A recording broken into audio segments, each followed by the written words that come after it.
സ്വന്തമെന്ന് പറയാൻ ആരുമില്ലാതെ ഒരു അനാഥമന്ദിരത്തിൽ വളർന്ന രണ്ട് സുഹൃത്തുക്കൾ, രാമകൃഷ്ണനും വിജയനും. കുട്ടിക്കാലം മുതലേ അവർ നല്ല സുഹൃത്തുക്കളായിരുന്നു. സന്തോഷവും സങ്കടവും ഒറ്റപ്പെടലുമെല്ലാം ഒരേപോലെ അനുഭവിച്ചും നേരിട്ടും അവർ വളർന്നു. ഒരു പ്രായം കഴിഞ്ഞപ്പോൾ അനാഥമന്ദിരത്തിൽ നിന്ന് അവർക്ക് പുറത്തേക്ക് പോകേണ്ടി വന്നു. ചായക്കടകളിലും കമ്പോളത്തിലും ചെറിയ ചെറിയ കൂലിപ്പണിയെടുത്തും ബസ് സ്റ്റാൻഡിലും റെയിൽവേ സ്റ്റേഷനിലും അന്തിയുറങ്ങിയും അവർ അവരുടെ സൗഹൃദം കൈവിടാതെ ഒരുമിച്ച് തന്നെ നിന്നു. ചെറിയ ജോലികൾ ചെയ്ത് അതിൽ നിന്ന് കിട്ടുന്ന കൂലിയിൽ നിന്ന് മിച്ചം കണ്ടുവെച്ച പൈസ ചേർത്ത് വെച്ച് അവർ ഒരുമിച്ച് ഒരു ചായക്കട തുടങ്ങി. അതായിരുന്നു അവരുടെ ഉയർച്ചയുടെ തുടക്കം. പിന്നീട് അങ്ങോട്ട് അവരുടെ കഠിനാധ്വാനവും കൂട്ടായ പ്രയത്നവും കാരണം വലിയ ഉയരങ്ങളിലെത്തിച്ചേരാൻ അവർക്ക് കഴിഞ്ഞു. ഹോട്ടലുകൾ, പെട്രോൾ പമ്പ്, ഷോപ്പിംഗ് മാള്, അങ്ങനെ എല്ലാമുള്ള സമ്പന്നരായ മുതലാളിമാരായി തീർന്നു രാമകൃഷ്ണനും വിജയനും. ജീവിതത്തിൽ പല മാറ്റങ്ങളും വന്നെങ്കിലും അവരുടെ സൗഹൃദം അതുപോലെ തന്നെ നിലനിന്നു. രണ്ടുപേർക്കും വിവാഹപ്രായമായപ്പോൾ അവരുടെ സ്വത്തുക്കളെല്ലാം തുല്യമായി വീതിച്ചെടുത്ത് രണ്ട് നിർധരരായ പെൺകുട്ടികളെ വിവാഹം കഴിച്ച് അവർ ജീവിതം മുന്നോട്ട് നയിക്കാൻ തുടങ്ങി. രാമകൃഷ്ണൻ ഒരു മകനാണ് ജനിച്ചത്. ആ കുട്ടിക്ക് 2 വയസ്സായപ്പോൾ രാമകൃഷ്ണന്റെ ഭാര്യ രോഗബാധിതയായി മരണമടഞ്ഞു.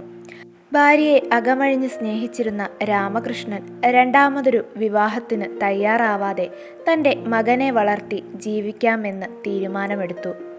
വിജയന് 2 മക്കൾ ജനിച്ചു, ഒരു മകനും ഒരു മകളും. അവരുടെ മക്കൾ എല്ലാ സൗഭാഗ്യത്തോടെയും വളർന്നു. രാമകൃഷ്ണന്റെ മകൻ അച്ഛൻ്റെ ബിസിനസ് നോക്കി നടത്താൻ ആരംഭിച്ചു. ഒരു നല്ല സമ്പന്ന കുടുംബത്തിൽ നിന്ന് വിവാഹവും കഴിച്ചു. ഇപ്പോൾ ഒരു മകനുണ്ട്, പേര് അരുൺ. വിജയന്റെ മൂത്ത മകളെ ഒരു നല്ല കുടുംബത്തിലേക്ക് വിവാഹം കഴിച്ചയച്ചു. മകളും ഭർത്താവും കുട്ടികളുമായി അവർ അമേരിക്കയിൽ സെറ്റിൽഡ് ആണ്. വിജയന്റെ ഇളയ മകനാണ് ബിസിനസ് നോക്കി നടത്തുന്നത്. വിവാഹം കഴിഞ്ഞു. അതിലൊരു മകളുണ്ട്, പേര് ആദിത്യ. മക്കളും മരുമക്കളും ചെറുമക്കളുമൊക്കെയായി പ്രായം കൂടി വരുമ്പോഴും രാമകൃഷ്ണനും വിജയനും അവരുടെ സൗഹൃദം ഇതുവരെ ഉപേക്ഷിച്ചിട്ടില്ല. അവർ ദിവസവും ഒരുമിച്ച് ജോഗിങ്ങിന് പോവുകയും ഒഴിവു സമയങ്ങൾ ഒരുമിച്ച് ചിലവഴിക്കുകയും ചെയ്യും. അങ്ങനെയിരിക്കെ വിജയന്റെ മകന് ബിസിനസ് കാര്യത്തിൽ എന്തോ പിഴവ് പറ്റി. ബിസിനസ് എല്ലാം കടബാധിതയായി. കടമൊഴിക്കാൻ ഉള്ളതെല്ലാം വിറ്റുപെറുക്കേണ്ടി വന്നു. എല്ലാം കൈവിട്ടുപോയി. ആൾക്കാരുടെയും അച്ഛൻ്റെയും മുഖത്ത് നോക്കാൻ പറ്റാതെ വന്നപ്പോൾ വിജയന്റെ മകൻ കുടുംബത്തോടെ ആത്മഹത്യയ്ക്ക് ശ്രമിച്ചു. ഓടിച്ചുകൊണ്ടിരുന്ന കാർ മനഃപൂർവ്വം മരത്തിലിടിച്ചുകൊണ്ടാണ് അവർ ആത്മഹത്യയ്ക്ക് ശ്രമിച്ചത്. വിജയന്റെ മകനും ഭാര്യയും അപ്പോൾ തന്നെ മരിച്ചു. മകളെ ചെറിയ പരിക്കുകളോടെ തിരിച്ചു കിട്ടി. വിവരമെല്ലാം അറിഞ്ഞ് വിജയൻ തളർന്നു വീണു. തൻ്റെ ജീവന്റെ പകുതിയായ ആത്മസുഹൃത്ത് മരണത്തോട് മല്ലിട്ട് ഹോസ്പിറ്റലിലാണെന്ന് വിവരമറിഞ്ഞ രാമകൃഷ്ണൻ ഹോസ്പിറ്റലിലേക്ക് പാഞ്ഞെത്തി. അവസാന നിമിഷം തൻ്റെ സുഹൃത്തിനെ നേരിട്ട് കണ്ട വിജയൻ ഒരു സഹായം മാത്രമാണ് രാമകൃഷ്ണനോട് അഭ്യർത്ഥിച്ചത്. കൃഷ്ണ, എനിക്കെന്തെങ്കിലും സംഭവിച്ചാൽ എൻ്റെ ചെറുമകൾ ആദി അവൾ ആരോരുമില്ലാതെ ഒറ്റപ്പെട്ടു പോകരുത്. നമ്മൾ രണ്ടുപേരും ചെറുപ്പകാലത്ത് അനുഭവിച്ച ദുരിത സാഹചര്യങ്ങളിലൂടെ അവൾ കടന്നു പോകുന്നത് എനിക്ക് ഓർക്കാൻ കൂടി വയ്യ. എൻ്റെ കുട്ടിക്ക് നീ ഉണ്ടാവില്ലേ കൃഷ്ണ? നിന്റെ ചെറുമകളായി ഏറ്റെടുക്കുമോ അവളെ? തൻ്റെ സുഹൃത്ത് തൻ്റെ അഭ്യർത്ഥന നിരസിക്കില്ല എന്ന ആത്മവിശ്വാസത്തോടെ വിജയൻ രാമകൃഷ്ണൻ്റെ മുഖത്തേക്ക് നോക്കി. വിജയ, നീ എന്നോടിങ്ങനെ അപേക്ഷിക്കല്ലേ. നീ എൻ്റെ സുഹൃത്തല്ല, എൻ്റെ കൂടപ്പിറപ്പാണ്. ആദിയെ ഞാൻ നോക്കിക്കോളാം. അവൾക്ക് ഞാൻ ഒരു കുറവും വരുത്തില്ല. അവൾ എൻ്റെ ചെറുമകൾ തന്നെയാണ്. രാമകൃഷ്ണൻ നിറകണ്ണുകളോടെ വിജയന്റെ ഇരുകൈകളും കൂട്ടിപ്പിടിച്ചുകൊണ്ട് പറഞ്ഞു. തൻ്റെ ചെറുമകളെ സുരക്ഷിതമായ കൈകളിൽ ഏൽപ്പിച്ച ആശ്വാസത്തിൽ വിജയൻ അടുത്ത നിമിഷം അയാളുടെ ജീവൻ വെടിഞ്ഞു. തൻ്റെ ഉറ്റ സുഹൃത്തിൻ്റെ വിയോഗത്തിൽ രാമകൃഷ്ണന്റെ മനസ്സ് തകർന്നു പോയിരുന്നു. എന്നാൽ വിജയന് കൊടുത്ത വാക്കോർത്ത് രാമകൃഷ്ണൻ അത് നിറവേറ്റാൻ വേണ്ടി അതേ ഹോസ്പിറ്റലിൽ അഡ്മിറ്റ് ചെയ്തിരിക്കുന്ന വിജയന്റെ ചെറുമകൾ ആദിയെ കാണാൻ പോയി. അപകട സമയത്ത് ആദിക്ക് തലയ്ക്ക് പരിക്ക് പറ്റിയിരുന്നു. അതുമൂലം അവളുടെ സംസാരശേഷി നഷ്ടപ്പെട്ടതായി ഡോക്ടർ രാമകൃഷ്ണനെ അറിയിച്ചു. ആ വിവരം രാമകൃഷ്ണനെ വല്ലാതെ നൊമ്പരപ്പെടുത്തി. കുറച്ചു ദിവസം കഴിഞ്ഞ് പരുക്കുകളെല്ലാം ഭേദമായി ആശുപത്രി വിട്ട ആദിയെയും കൊണ്ട് രാമകൃഷ്ണൻ അയാളുടെ വീട്ടിലേക്ക് പോയി. രാമകൃഷ്ണന്റെ മകനോ ഭാര്യയോ ആദിയെ ഏറ്റെടുത്ത് വളർത്തുന്നതിൽ ഒരു എതിർപ്പും ഉണ്ടായിരുന്നില്ല. അവർ സന്തോഷത്തോടെ അവളെ വീട്ടിലേക്ക് സ്വീകരിച്ചു. രാമകൃഷ്ണന് അയാളുടെ ചെറുമകൻ അരുണിനോട് ഒരു പ്രത്യേക ഇഷ്ടവും വിശ്വാസവും ആണുള്ളത്. അതുകൊണ്ട് അയാൾ അരുണിനെ പ്രത്യേകമായി വിളിച്ച് അരികിൽ നിർത്തി സംസാരിച്ചു. മോനെ അരുണെ, ഇത് എൻ്റെ സുഹൃത്തിൻ്റെ ചെറുമകൾ മാത്രമല്ല, ഇനി മുതൽ എൻ്റെ കൂടി ചെറുമകളാണ്. എൻ്റെ മനസ്സിൽ നിനക്കുള്ള സ്ഥാനമാണ് ഇപ്പോൾ ആദിക്കുമുള്ളത്. ഇന്നു മുതൽ അവൾ നമ്മളുടെ കൂടെ നമ്മുടെ വീട്ടിലാണ് ജീവിക്കാൻ പോകുന്നത്. അവൾക്ക് ഒരു കുറവും വരാതെ നീ നോക്കണം. എപ്പോഴും നീ അവളുടെ കൂടെ ഉണ്ടാകണം. അവൾക്ക് ഒരാപത്തും സംഭവിക്കാതെ എന്നും നീ അവളെ സംരക്ഷിക്കണം. മുത്തശ്ശൻ മരിച്ചു പോയാലും ആരോരുമില്ലാതെ അവൾ ഒറ്റപ്പെടരുത്. നീ ഉണ്ടാവണം അവൾക്കൊപ്പം. ഉണ്ടാവില്ലേ? ഉണ്ടാവുമെന്ന് മുത്തശ്ശന് വാക്ക് താ. അരുൺ ഒരു നിമിഷം മുത്തശ്ശനെയും അരികിൽ നിൽക്കുന്ന ആദിയെയും നോക്കി. തൻ്റെ മാതാപിതാക്കളെക്കാളും അരുണിന് ഏറ്റവും പ്രിയപ്പെട്ടത് അവൻ്റെ മുത്തശ്ശനാണ്. അത്രമാത്രം അവൻ അവൻ്റെ മുത്തശ്ശനെ സ്നേഹിക്കുകയും ബഹുമാനിക്കുകയും ചെയ്യുന്നുണ്ട്. തൻ്റെ മുത്തശ്ശൻ ആദ്യമായി തന്നോടൊരു കാര്യം ആവശ്യപ്പെട്ടിട്ട് അതിനെതിര് പറയാൻ അവന് തോന്നിയില്ല. അരുൺ മുത്തശ്ശൻ്റെ അരികിലേക്ക് ചേർന്ന് നിന്ന് മുത്തശ്ശൻ്റെ കൈകൾ ചേർത്ത് പിടിച്ച്, ആദിയെ ഇനി മുതൽ ഞാൻ നോക്കിക്കോളാം മുത്തശ്ശ എന്ന് പറഞ്ഞു.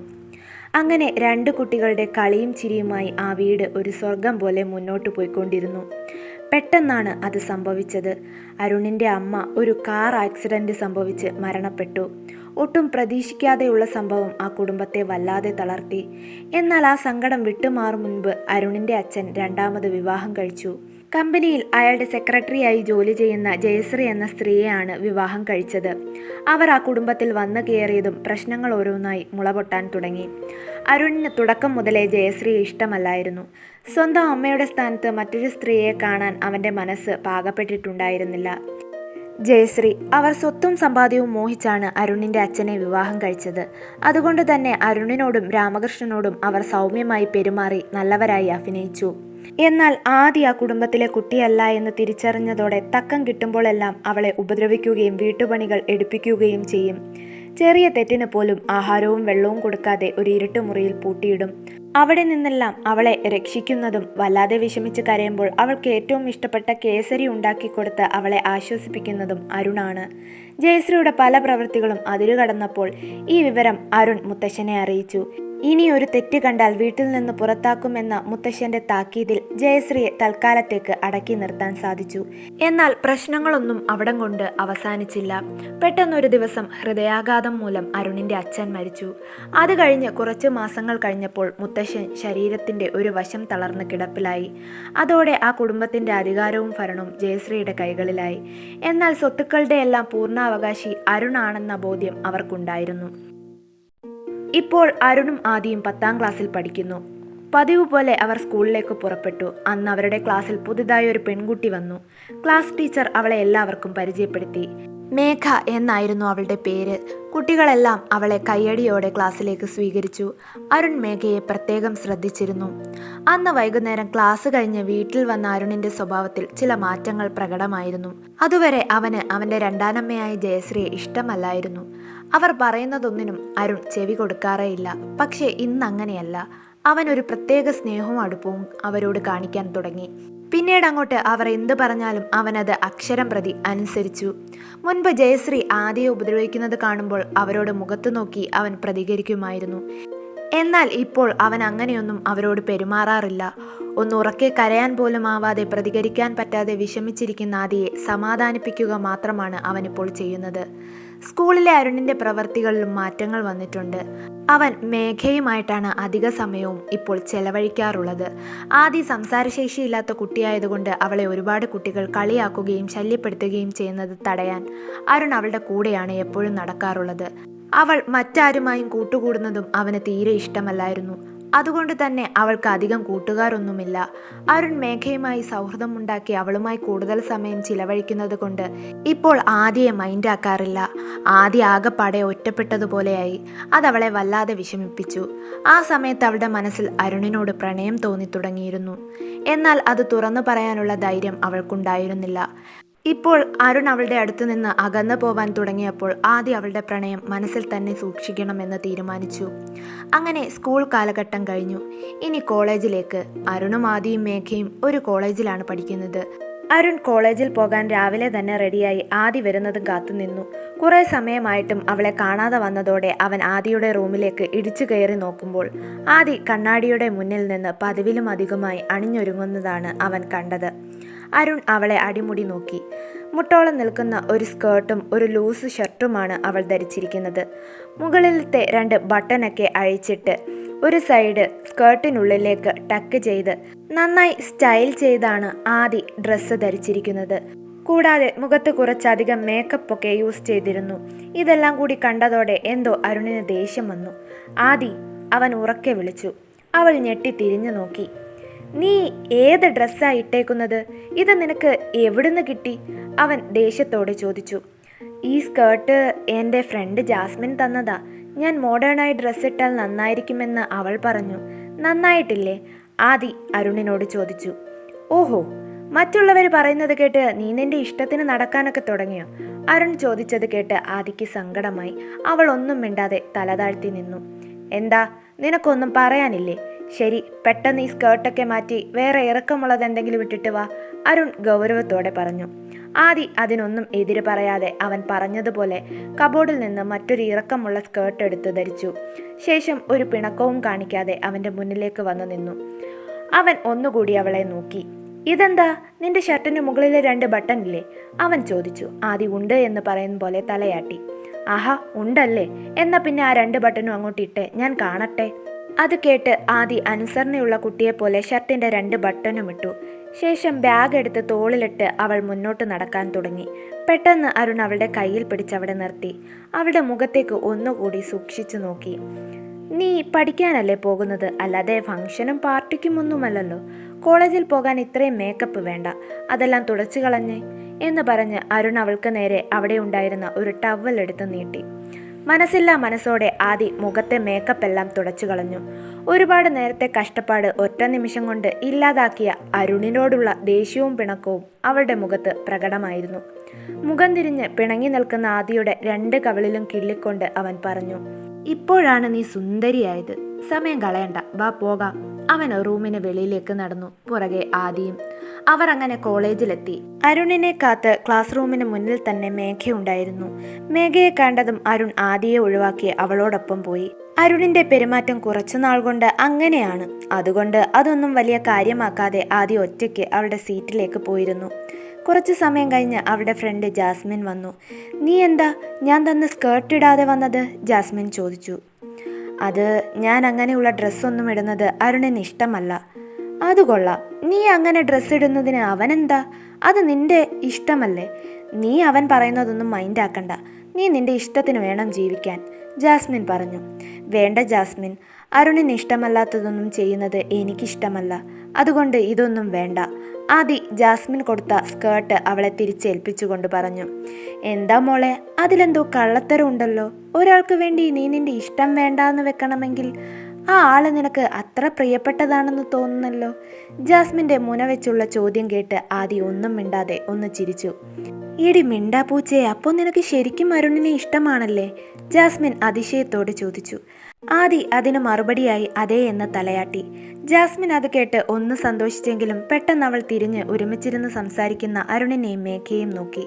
പക്ഷെ ആദി, അരുണിൻ്റെയും മേഘയുടെയും പെരുമാറ്റം കാണുമ്പോൾ എനിക്കെന്തോ അവർ വെറും ഫ്രണ്ട്സ് ആണെന്ന് തോന്നുന്നില്ല. നീ മനസ്സിൽ കൂടുതൽ മോഹം വളർത്തുന്നതിന് മുമ്പ് അരുണിൻ്റെ മനസ്സിൽ വേറെ പെൺകുട്ടിക്ക് സ്ഥാനമുണ്ടോ എന്ന് മനസ്സിലാക്കി വെക്കുന്നത് നല്ലതായിരിക്കും, ജാസ്മിൻ ആദിയെ ഉപദേശിച്ചു. അത് കേട്ടപ്പോൾ ആദിയുടെ മുഖം വല്ലാതായി. അവൾ ഒരു നിമിഷം തിരിഞ്ഞ് അരുണിനെയും മേഘയെയും നോക്കി. ജാസ്മിന് തോന്നിയ അതേ സംശയം ആദിക്കുമുണ്ടെന്ന് അവളുടെ മുഖത്ത് നിന്ന് അപ്പോൾ വായിച്ചെടുക്കാമായിരുന്നു. അങ്ങനെ സമയം മുന്നോട്ടു പോയി. ലഞ്ച് ടൈമായി. ആദിയും ജാസ്മിനും ക്യാൻറ്റീനിൽ ഒരുമിച്ചിരുന്ന് ഫുഡ് കഴിക്കാൻ തുടങ്ങി. 2 ടേബിളിനപ്പുറം അരുണും മേഘയും ഒരുമിച്ചിരുന്ന് ഭക്ഷണം കഴിക്കുന്നുണ്ടായിരുന്നു. പെട്ടെന്ന് ഒരു പയ്യൻ ജാസ്മിനും ആദിയും ഇരുന്ന് ഭക്ഷണം കഴിക്കുന്ന ടേബിളിൽ വന്നിരുന്നു. അവർ പരസ്പരം അങ്ങോട്ടും ഇങ്ങോട്ടും സംസാരിച്ച് പരിചയപ്പെടാൻ തുടങ്ങി. ഇത് അരുൺ ശ്രദ്ധിക്കുന്നുണ്ടായിരുന്നു. ആ പയ്യനും ജാസ്മിനും ആദിയുമായി പെട്ടെന്ന് തന്നെ കൂട്ടായി. അവർ പരസ്പരം ഓരോ തമാശ പറഞ്ഞ് പൊട്ടിച്ചിരിച്ച് ഭക്ഷണം കഴിച്ചു തുടങ്ങി. ഇത് കണ്ട് അരുണിന് ദേഷ്യം വരുന്നുണ്ടായിരുന്നു. അവനത് കടിച്ചമർത്തി അവിടെ ഇരുന്നു. അങ്ങനെ ഭക്ഷണം കഴിച്ചുകൊണ്ടിരിക്കുന്നതിനിടയിൽ ആദിയുടെ തോളിൽ എന്തോ പൊടിയിരിക്കുന്നത് കണ്ട് ആ പയ്യൻ അത് തട്ടിത്തുടച്ച് മാറ്റാൻ അവളെ സഹായിച്ചു. അതുകൂടി കണ്ടപ്പോൾ അരുണിന് അവൻ്റെ ദേഷ്യം അടക്കാനായില്ല.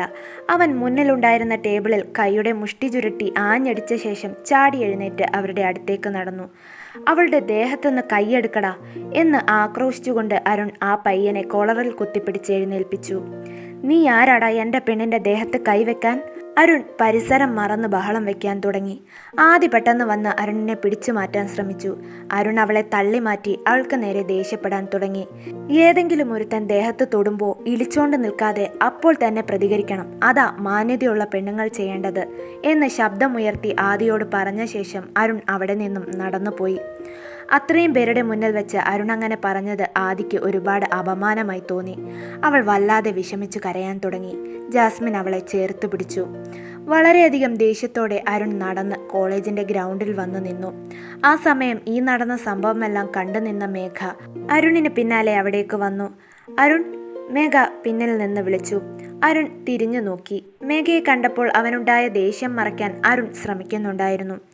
അരുൺ, നീ എന്തിനാ ഇങ്ങനെ ദേഷ്യപ്പെടുന്നത്? അതിന് മാത്രം ഇവിടെ ഇപ്പോൾ എന്താ സംഭവിച്ചത്?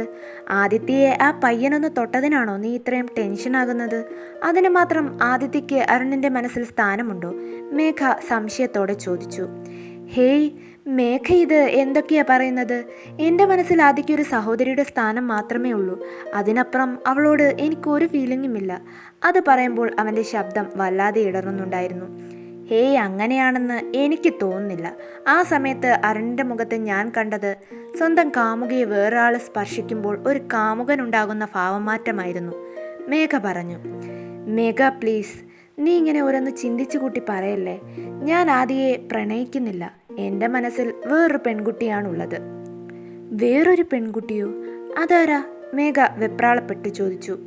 ആ പെൺകുട്ടി അത് നീയാണ് മേഘ. ഇതിനെപ്പറ്റി പല പ്രാവശ്യം നിന്നോട് പറയണമെന്ന് ഞാൻ ആഗ്രഹിച്ചതാ, പക്ഷേ സാധിച്ചില്ല. മേഘ, നിന്നെ ഞാൻ പ്രണയിക്കുന്നുണ്ട്, അരുൺ തുറന്നു പറഞ്ഞു. സത്യമാണോ അരുൺ? നീ പറഞ്ഞത് എനിക്ക് വിശ്വസിക്കാൻ പറ്റുന്നില്ല, ആശ്ചര്യത്തോടെ അവൾ ചോദിച്ചു. അതെ, സത്യമാണ്. പക്ഷേ നമ്മുടെ റിലേഷൻഷിപ്പ് നമ്മൾ രണ്ടുപേർ മാത്രമല്ലാതെ പുറമെ ആരും അറിയാൻ പാടില്ല, അരുൺ പറഞ്ഞു. അതെന്തുകൊണ്ടാ? മേഘ സംശയത്തോടെ ചോദിച്ചു. പഠനം നല്ല രീതിയിൽ പൂർത്തിയാക്കി ഫാമിലി ബിസിനസ് ഏറ്റെടുക്കുക എന്നതാണ് മുത്തശ്ശൻ എനിക്ക് തന്നിരിക്കുന്ന നിർദ്ദേശം. അത് നിറവേറ്റും മുൻപ് ഞാനൊരു പെൺകുട്ടിയുമായി റിലേഷനിലാണെന്ന് മുത്തശ്ശൻ അറിഞ്ഞാൽ മുത്തശ്ശൻ എന്നോടുള്ള വിശ്വാസത്തിന് കോട്ടം തട്ടും. അതെനിക്ക് സഹിക്കാൻ പറ്റില്ല. അതുകൊണ്ട് മേഘ, നീ ഈ റിലേഷൻ രഹസ്യമായി സൂക്ഷിക്കണം. എനിക്ക് ഉറപ്പ് തരുമോ? അരുൺ ചോദിച്ചു. ഉറപ്പായും. നീ എന്നെ പ്രണയിക്കുന്നത് തന്നെ എനിക്ക് വലിയ കാര്യമാണ്. നീ പൂർണ്ണമായും എൻ്റേതാകാൻ കുറച്ചുനാൾ കാത്തിരിക്കണമെന്നല്ലേ ഉള്ളൂ. അതെനിക്കൊരു പ്രശ്നമല്ല, മേഘ പറഞ്ഞു. മറുവശത്ത് അരുൺ ആൾക്കാരുടെ മുന്നിൽ വെച്ച് അവളോട് മോശമായി സംസാരിച്ചത് ഓർത്ത് ആകെ വിഷമിച്ചിരിക്കുകയാണ് ആദി. ആദി, നീ ഇങ്ങനെ വിഷമിക്കല്ലേ. അരുൺ അപ്പോഴത്തെ ദേഷ്യത്തിന് നിന്നോടങ്ങനെ പറഞ്ഞതായിരിക്കും. ആ പയ്യൻ നിന്റെ ദേഹത്ത് തൊട്ടത് അരുണിന് ഇഷ്ടപ്പെട്ടിട്ടില്ല. അതിനർത്ഥം അവന് നിന്നോടൊരു പ്രത്യേക ഇഷ്ടമുണ്ടെന്നല്ലേ? ജാസ്മിൻ ഓരോന്ന് പറഞ്ഞ് ആദിയെ ആശ്വസിപ്പിക്കാൻ ശ്രമിച്ചു. അല്ല, എന്നോട് അരുണിന് ഒരു സ്നേഹവുമില്ല. അതുകൊണ്ടല്ലേ അത്രയും പേരുടെ മുന്നിൽ വെച്ച് അവൻ എന്നോട് അങ്ങനെ പെരുമാറിയത്. ഞാൻ എൻ്റെ മനസ്സിൽ ഓരോന്നും മെനഞ്ഞു കൂട്ടുന്നത് വെറുതെ പാഴ്മോഹം മാത്രമാണ്. ജാസ്മിൻ, എൻ്റെ മോഹങ്ങളൊന്നും നടക്കാൻ പോകുന്നില്ല. അതുകൊണ്ട് ഞാൻ അതെല്ലാം മറക്കാൻ തീരുമാനിച്ചു, ആദി പ്രതീക്ഷ നഷ്ടപ്പെട്ടതുപോലെ പറഞ്ഞു. അതൊക്കെ നിന്റെ ഇഷ്ടം. നിന്റെ ലൈഫിനെ പറ്റി തീരുമാനമെടുക്കേണ്ടത് നീയാ. അതുകൊണ്ട് നീ തന്നെ ആലോചിച്ചൊരു തീരുമാനമെടുക്ക്. ഇപ്പോൾ നീ കരച്ചിലൊക്കെ നിർത്തി ഒന്ന് ഉഷാറാവാൻ നോക്ക്. ജാസ്മിൻ അവളുടെ കണ്ണുനീരെല്ലാം തുടച്ചു മാറ്റി അവളെ സമാധാനിപ്പിച്ചു. പിന്നീട് അങ്ങോട്ടുള്ള ദിവസങ്ങളിൽ രഹസ്യമായി പ്രണയബന്ധം തുടർന്ന് മേഘയും അരുണും.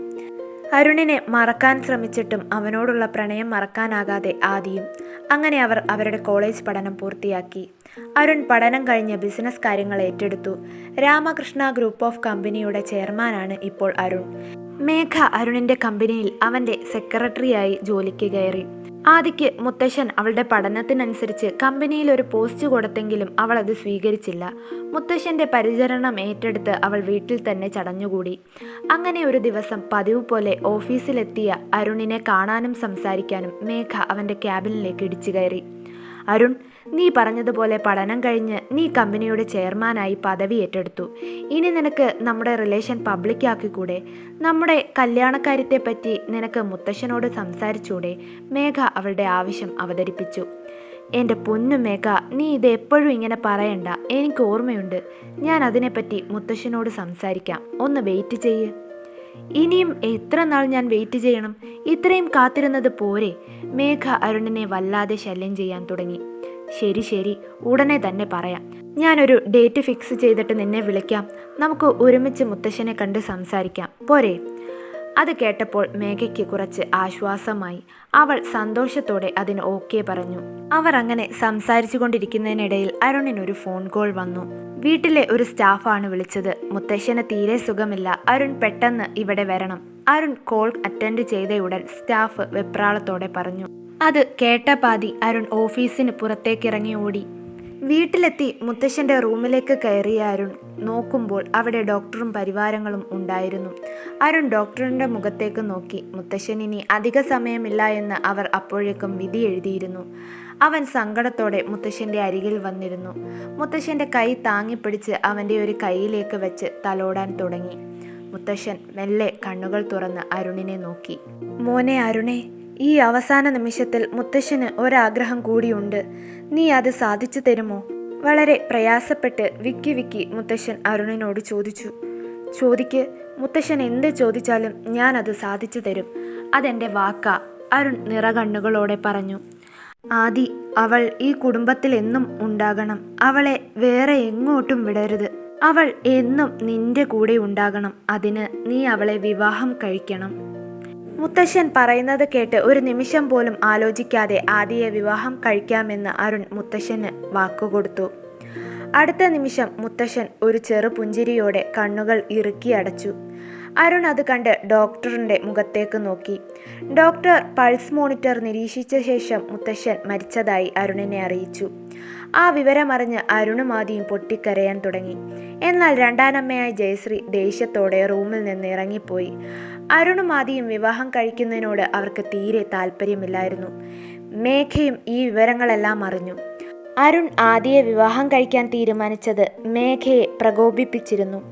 അവൾ അതിനെപ്പറ്റി അരുണിനോട് നേരിട്ട് കണ്ട് സംസാരിച്ചു. അരുൺ മുത്തശ്ശൻ്റെ അവസാനത്തെ ആഗ്രഹപ്രകാരമാണ് ആദിയെ വിവാഹം കഴിക്കുന്നതെന്നും വിവാഹം കഴിഞ്ഞാലും മേഘയെ മാത്രമേ പ്രണയിക്കുകയുള്ളൂ എന്നും അവൾക്ക് വാക്കുകൊടുത്തു. മേഘയെ സംബന്ധിച്ച് അവൾക്ക് അങ്ങനെ ഒരു വാക്ക് മാത്രം മതിയായിരുന്നു. സാധാരണ മറ്റ് പെൺകുട്ടികളെപ്പോലെ സ്വന്തം കാമുകൻ മറ്റൊരു സ്ത്രീയെ വിവാഹം കഴിക്കാൻ പോകുന്നു എന്ന വിവരമറിയുമ്പോൾ ഉണ്ടാകുന്ന സങ്കടമോ ദേഷ്യമോ വൈരാഗ്യമോ മേഘ അപ്പോൾ പ്രകടിപ്പിച്ചില്ല. അങ്ങനെ മുത്തശ്ശൻ്റെ മരണാനന്തര ചടങ്ങ് കഴിഞ്ഞ് 1 മാസത്തിനു ശേഷം അധികം ആർഭാടമൊന്നുമില്ലാതെ അരുണും ആദിയും തമ്മിലുള്ള വിവാഹം നടന്നു. താൻ പ്രണയിച്ച പുരുഷനെ തൻ്റെ ഭർത്താവായി കിട്ടിയതിൻ്റെ സന്തോഷമായിരുന്നു ആദിയുടെ മുഖത്ത്. അവൾ ദൈവത്തോട് 1000 തവണ നന്ദി പറഞ്ഞു. വളരെ പ്രതീക്ഷയോടെ ആദി അവളുടെ മുന്നോട്ടുള്ള ജീവിതം സ്വപ്നം കാണാൻ തുടങ്ങി. ഫംഗ്ഷനെല്ലാം കഴിഞ്ഞ ശേഷം ഒന്ന് ഫ്രഷ് ആവാനായി ആദി അരുണിനും ആദിക്കും വേണ്ടി ഒരുക്കിയിട്ടുള്ള റൂമിലേക്ക് ചെന്നു. കുളി കഴിഞ്ഞ് അവൾ ഇറങ്ങിയപ്പോൾ റൂമിൽ അരുണും ഉണ്ടായിരുന്നു. കുളി കഴിഞ്ഞ് ഈറനോടെ നിൽക്കുന്ന ആദിയുടെ അടുത്തേക്ക് അരുൺ മെല്ലെ നടന്നെടുത്തു. അവൻ്റെ കൈ ഉയർത്തി അവളുടെ തലയിൽ ഒന്ന് തലോടി. ആദി നാണം കൊണ്ട് അവളുടെ തല താഴ്ത്തി. അരുൺ കൈകൊണ്ട് അവളുടെ താടിയിൽ പിടിച്ച് അവളുടെ മുഖം ഉയർത്തിപ്പിടിച്ചു. ആദി, അരുൺ വിളിച്ചു. ആദി അരുണിൻ്റെ കണ്ണുകളിലേക്ക് നോക്കി. നിനക്കെന്നോട് യഥാർത്ഥത്തിൽ ഇഷ്ടമുണ്ടോ? അതോ മുത്തശ്ശന് കൊടുത്ത വാക്കിൻ്റെ പേരിലാണോ എന്നെ നീ വിവാഹം കഴിച്ചത്? അരുൺ ചോദിച്ചു. അത് കേട്ട ശേഷം ആദി ഒന്നും മിണ്ടാതെ തിരിഞ്ഞു നടന്ന് കബോർഡിൽ നിന്ന് ഒരു ബോക്സ് എടുത്ത് അരുണിൻ്റെ കയ്യിൽ കൊണ്ടു കൊടുത്തു. ഇതെന്താ? അരുൺ ചോദിച്ചു. തുറന്നു നോക്ക്, ആദി പുഞ്ചിരിയോടെ പറഞ്ഞു. അവൻ മെല്ലെ ആ ബോക്സ് തുറന്നു നോക്കി. അതിൽ നിറയെ അവൻ്റെ പല പ്രായത്തിലുള്ള ഫോട്ടോസും അവൾ അവന് വേണ്ടി എഴുതിയ കുറച്ച് ലവ് ലെറ്ററും ഗ്രീറ്റിംഗ് കാർഡും ഒക്കെ ആയിരുന്നു. അതെല്ലാം കണ്ടതോടെ അരുണിൻ്റെ കണ്ണ് നിറഞ്ഞൊഴുകാൻ തുടങ്ങി. പഠിക്കുന്ന കാലം മുതലേ ആദി അവനെ സ്നേഹിക്കുന്നുണ്ടായിരുന്നു എന്ന തിരിച്ചറിവ് അവനെ വളരെ സന്തുഷ്ടനാക്കി. അരുൺ ആദിയെ നെഞ്ചോട് ചേർത്ത് പിടിച്ചു. ആദി അവളെ ചേർത്ത് പിടിച്ചിരുന്ന അരുണിൻ്റെ കൈ പിടിച്ചു മാറ്റി അവനെ നോക്കി ചോദിച്ചു. അരുൺ, നീ എന്നെ എപ്പോഴെങ്കിലും പ്രണയിച്ചിട്ടുണ്ടോ? പ്രണയിച്ചിട്ടുണ്ടോ എന്നോ? എൻ്റെ ജീവനാ നീ. നീ ഇല്ലാതെ എനിക്കൊരു നിമിഷം പോലും ജീവിക്കാൻ പറ്റില്ല ആദി. നീ എൻ്റെ പെണ്ണാ. അത് കേട്ടപ്പോൾ ആദി സന്തോഷം കൊണ്ട് അവൻ്റെ മുഖത്തേക്ക് നോക്കി പുഞ്ചിരിച്ചു. അരുൺ ഒന്നുകൂടി അവളെ അവൻ്റെ ശരീരത്തിലേക്ക് ചേർത്ത് പിടിച്ച് അവളുടെ ചുണ്ടുകളിൽ ചുംബിച്ചു. അവർ പതിയെ ബെഡിലേക്ക് വീണു. ആ രാത്രി അവർ പരസ്പരം മനസ്സും ശരീരവും പങ്കിട്ടു. പിറ്റേന്ന് രാവിലെ ആദി ഉറക്കമുണർന്നപ്പോൾ കുറച്ച് വൈകിയിരുന്നു. അവൾ നോക്കുമ്പോൾ അരുൺ നല്ല ഉറക്കത്തിലാണ്. അവൾ ശബ്ദമുണ്ടാക്കാതെ ബെഡിൽ നിന്ന് എഴുന്നേറ്റ് കുളിക്കാൻ ബാത്റൂമിലേക്ക് പോയി. ആദി കുളി കഴിഞ്ഞിറങ്ങിയപ്പോഴേക്കും അരുൺ ഉറക്കമുണർന്ന് താഴേക്ക് പോയിരുന്നു. ആദി വേഗം താഴേക്കിറങ്ങി കിച്ചണിൽ കയറി ഒരു ചായ ഉണ്ടാക്കി ഹാളിൽ സോഫയിലിരുന്ന് അരുണിന് കൊണ്ടുചെന്ന് നീട്ടി. അരുൺ അവന് നേരെ നീട്ടിയ ചായ ഗ്ലാസ് തട്ടിത്തെറിപ്പിച്ചു. ശേഷം ചാടി എഴുന്നേറ്റ് ആദിയോട് ചൂടാവാൻ തുടങ്ങി. അതെ, ഞാൻ നിന്റെ കഴുത്തിലൊരു താലി കെട്ടി എന്ന് കരുതി നീ എൻ്റെ ഭാര്യാസ്ഥാനം അലങ്കരിക്കാനൊന്നും നോക്കണ്ട. മുത്തശ്ശന് കൊടുത്ത വാക്കിൻ്റെ പേരിൽ മാത്രമാണ് ഞാൻ നിന്റെ കഴുത്തിൽ താലി കെട്ടിയത്. അല്ലാതെ എനിക്ക് നിന്നോട് ഒരിഷ്ടവുമില്ല. ദേ, ഇനി മേലാൽ എൻ്റെ ഭാര്യവേഷം കെട്ടാൻ വന്നാലുണ്ടല്ലോ എന്ന് പറഞ്ഞ് റൂമിലേക്ക് കയറിപ്പോയി. ആദി ഇതെല്ലാം കണ്ട് ആകെ അമ്പരന്ന് നിൽക്കുകയാണ്. ഇന്നലെ തന്നോട് സംസാരിച്ച, രാത്രി മുഴുവൻ തന്നോടൊപ്പം ചിലവഴിച്ച ആളെയല്ല ഇപ്പോൾ കണ്ട അരുൺ. ഇത് എന്ത് സംഭവിച്ചു? ഞാനിപ്പോൾ എന്തെങ്കിലും തെറ്റ് ചെയ്തോ എന്ന് അവൾ സ്വയം ചോദിച്ചു. അവൾക്കൊന്നും മനസ്സിലാകുന്നുണ്ടായിരുന്നില്ല. ഇപ്പോൾ നടന്ന സംഭവവും ആദി അങ്ങനെ വിഷമിച്ചു നിൽക്കുന്നതും കണ്ട് അരുണിൻ്റെ രണ്ടാനമ്മ ജയശ്രീ അവിടെ മാറി നിന്ന് സന്തോഷിക്കുന്നുണ്ടായിരുന്നു. പിന്നീട് അങ്ങോട്ടുള്ള ദിവസങ്ങളിലും അരുണിൻ്റെ ആദിയോടുള്ള പെരുമാറ്റം അങ്ങനെ തന്നെ തുടർന്നു. അവൻ്റെ എല്ലാ കാര്യങ്ങളിൽ നിന്നും ആദിയെ അകറ്റി നിർത്താൻ തുടങ്ങി. പുറമെ ആൾക്കാരുടെ മുന്നിൽ വെച്ച് അരുൺ എപ്പോഴും ആദിയെ കുറ്റപ്പെടുത്തുകയും ശാസിക്കുകയും ചെയ്യുന്നത് പതിവായി. ആദിയാണെങ്കിൽ അരുണിനോടുള്ള അമിത സ്നേഹം കാരണം ഇതെല്ലാം പ്രതികരിക്കാതെ സഹിക്കുകയും കേട്ടു നിൽക്കുകയും ചെയ്തു. ഇതെല്ലാം പതിയെ ശരിയാകുമെന്ന് അവൾ സ്വയം ആശ്വസിച്ചു. എന്നാൽ അരുൺ ഒരു ഭാര്യ ഉണ്ടായിട്ടും മേഘയുമായിട്ടുള്ള പ്രണയബന്ധം തുടർന്നു. പോരാത്തതിന് രാത്രികാലങ്ങളിൽ അമിതമായി മദ്യപിച്ചാണ് ഇപ്പോൾ അവൻ വീട്ടിൽ വരാറുള്ളത്. അധികമായി മദ്യപിച്ച് വരുന്ന ദിവസങ്ങളിൽ ആദിയുമായി നിർബന്ധപൂർവം ശാരീരിക ബന്ധത്തിൽ ഏർപ്പെടുമായിരുന്നു അവൻ. അങ്ങനെ 3 മാസങ്ങൾ കടന്നുപോയി. അരുൺ ഓഫീസിലിരുന്ന് അവൻ്റെ ജോലികൾ ഓരോന്നായി ചെയ്തുകൊണ്ടിരുന്നപ്പോൾ അവന് വീട്ടിലെ ഒരു സ്റ്റാഫിൻ്റെ അടുത്ത് നിന്ന് കോൾ വന്നു. ആദി വീട്ടിലൊന്ന് തലചുറ്റി വീണു. ഇപ്പോൾ ഹോസ്പിറ്റലിലാണ്. പരിശോധിച്ചപ്പോൾ ഡോക്ടർ പ്രഗ്നൻ്റ് ആണെന്നറിയിച്ചു. അതായിരുന്നു ആ കോളിലെ സന്ദേശം. അതറിഞ്ഞ ഉടൻ അരുൺ മറ്റൊന്നിനെയും കുറിച്ച് ചോദിക്കാതെ ഈ വിവരം അമ്മ അറിഞ്ഞോ എന്ന് മാത്രം ആ സ്റ്റാഫിനോട് ചോദിച്ചു. അറിഞ്ഞു എന്ന് സ്റ്റാഫിൻ്റെ മറുപടി വന്നപ്പോൾ അരുൺ വല്ലാതെ ടെൻഷനായി. അങ്ങനെ ഇരിക്കുമ്പോൾ പെട്ടെന്ന് ക്യാബിൻ്റെ ഡോറ് വലിച്ചു തുറന്ന് കലിതുള്ളി മേഘ അവിടേക്ക് കയറി വന്നു. നീ എന്നെ ചതിക്കുകയായിരുന്നു അല്ലേടാ? എന്നെ മാത്രമേ സ്നേഹിക്കുന്നുള്ളൂ, ആ മിണ്ടാത്തവളുമായി നിനക്കൊരു ബന്ധവുമില്ല എന്ന് പറഞ്ഞിട്ട് അവളിപ്പോൾ എങ്ങനെയാ പ്രഗ്നൻ്റ് ആയത്? പറയടാ. മേഘ വല്ലാതെ ബഹളം വയ്ക്കാൻ തുടങ്ങി. ഈ വിവരം ഞാൻ അറിഞ്ഞിട്ട് 2 മിനിറ്റ് പോലും ആയില്ല. ഇത്ര പെട്ടെന്ന് ഇത് നീ എങ്ങനെ അറിഞ്ഞു? അരുൺ സംശയത്തോടെ ചോദിച്ചു. മേഘ പെട്ടെന്ന് മറുപടി പറയാൻ പറ്റാതെ ഒന്ന് പതറി. എൻ്റെ കൂടെ പഠിച്ച ഒരു കുട്ടി ആദിയെ കൊണ്ടുപോയ ഹോസ്പിറ്റൽ നേഴ്സാണ്. അവൾ വഴിയാണ് ഞാൻ അറിഞ്ഞത് എന്ന് മേഘ പറഞ്ഞു. അരുൺ മേഘ പറഞ്ഞത് വിശ്വാസമാവാത്ത മട്ടിൽ അവളെ നോക്കി. നീ എന്തിനാ എന്നെ ഇങ്ങനെ നോക്കുന്നത്? ഞാൻ എങ്ങനെ അറിഞ്ഞു എന്നതല്ലല്ലോ ഇപ്പോൾ ഇവിടുത്തെ വിഷയം. ആദി എങ്ങനെ പ്രഗ്നൻ്റ് ആയത്? അതാണ് എനിക്കിപ്പോൾ അറിയേണ്ടത്. മേഘ വീണ്ടും വീണ്ടും ചോദിച്ചു. മേഘ, നിനക്കറിയാലോ, ഞാനിപ്പോൾ പല ദിവസങ്ങളിലും രാത്രികാലത്ത് മദ്യപിച്ചാണ് വീട്ടിൽ പോകാറ്. ഒരു റൂമിലല്ലേ ഞാനും അവളും കിടക്കുന്നത്. ഞാനൊരു പുരുഷനല്ലേ.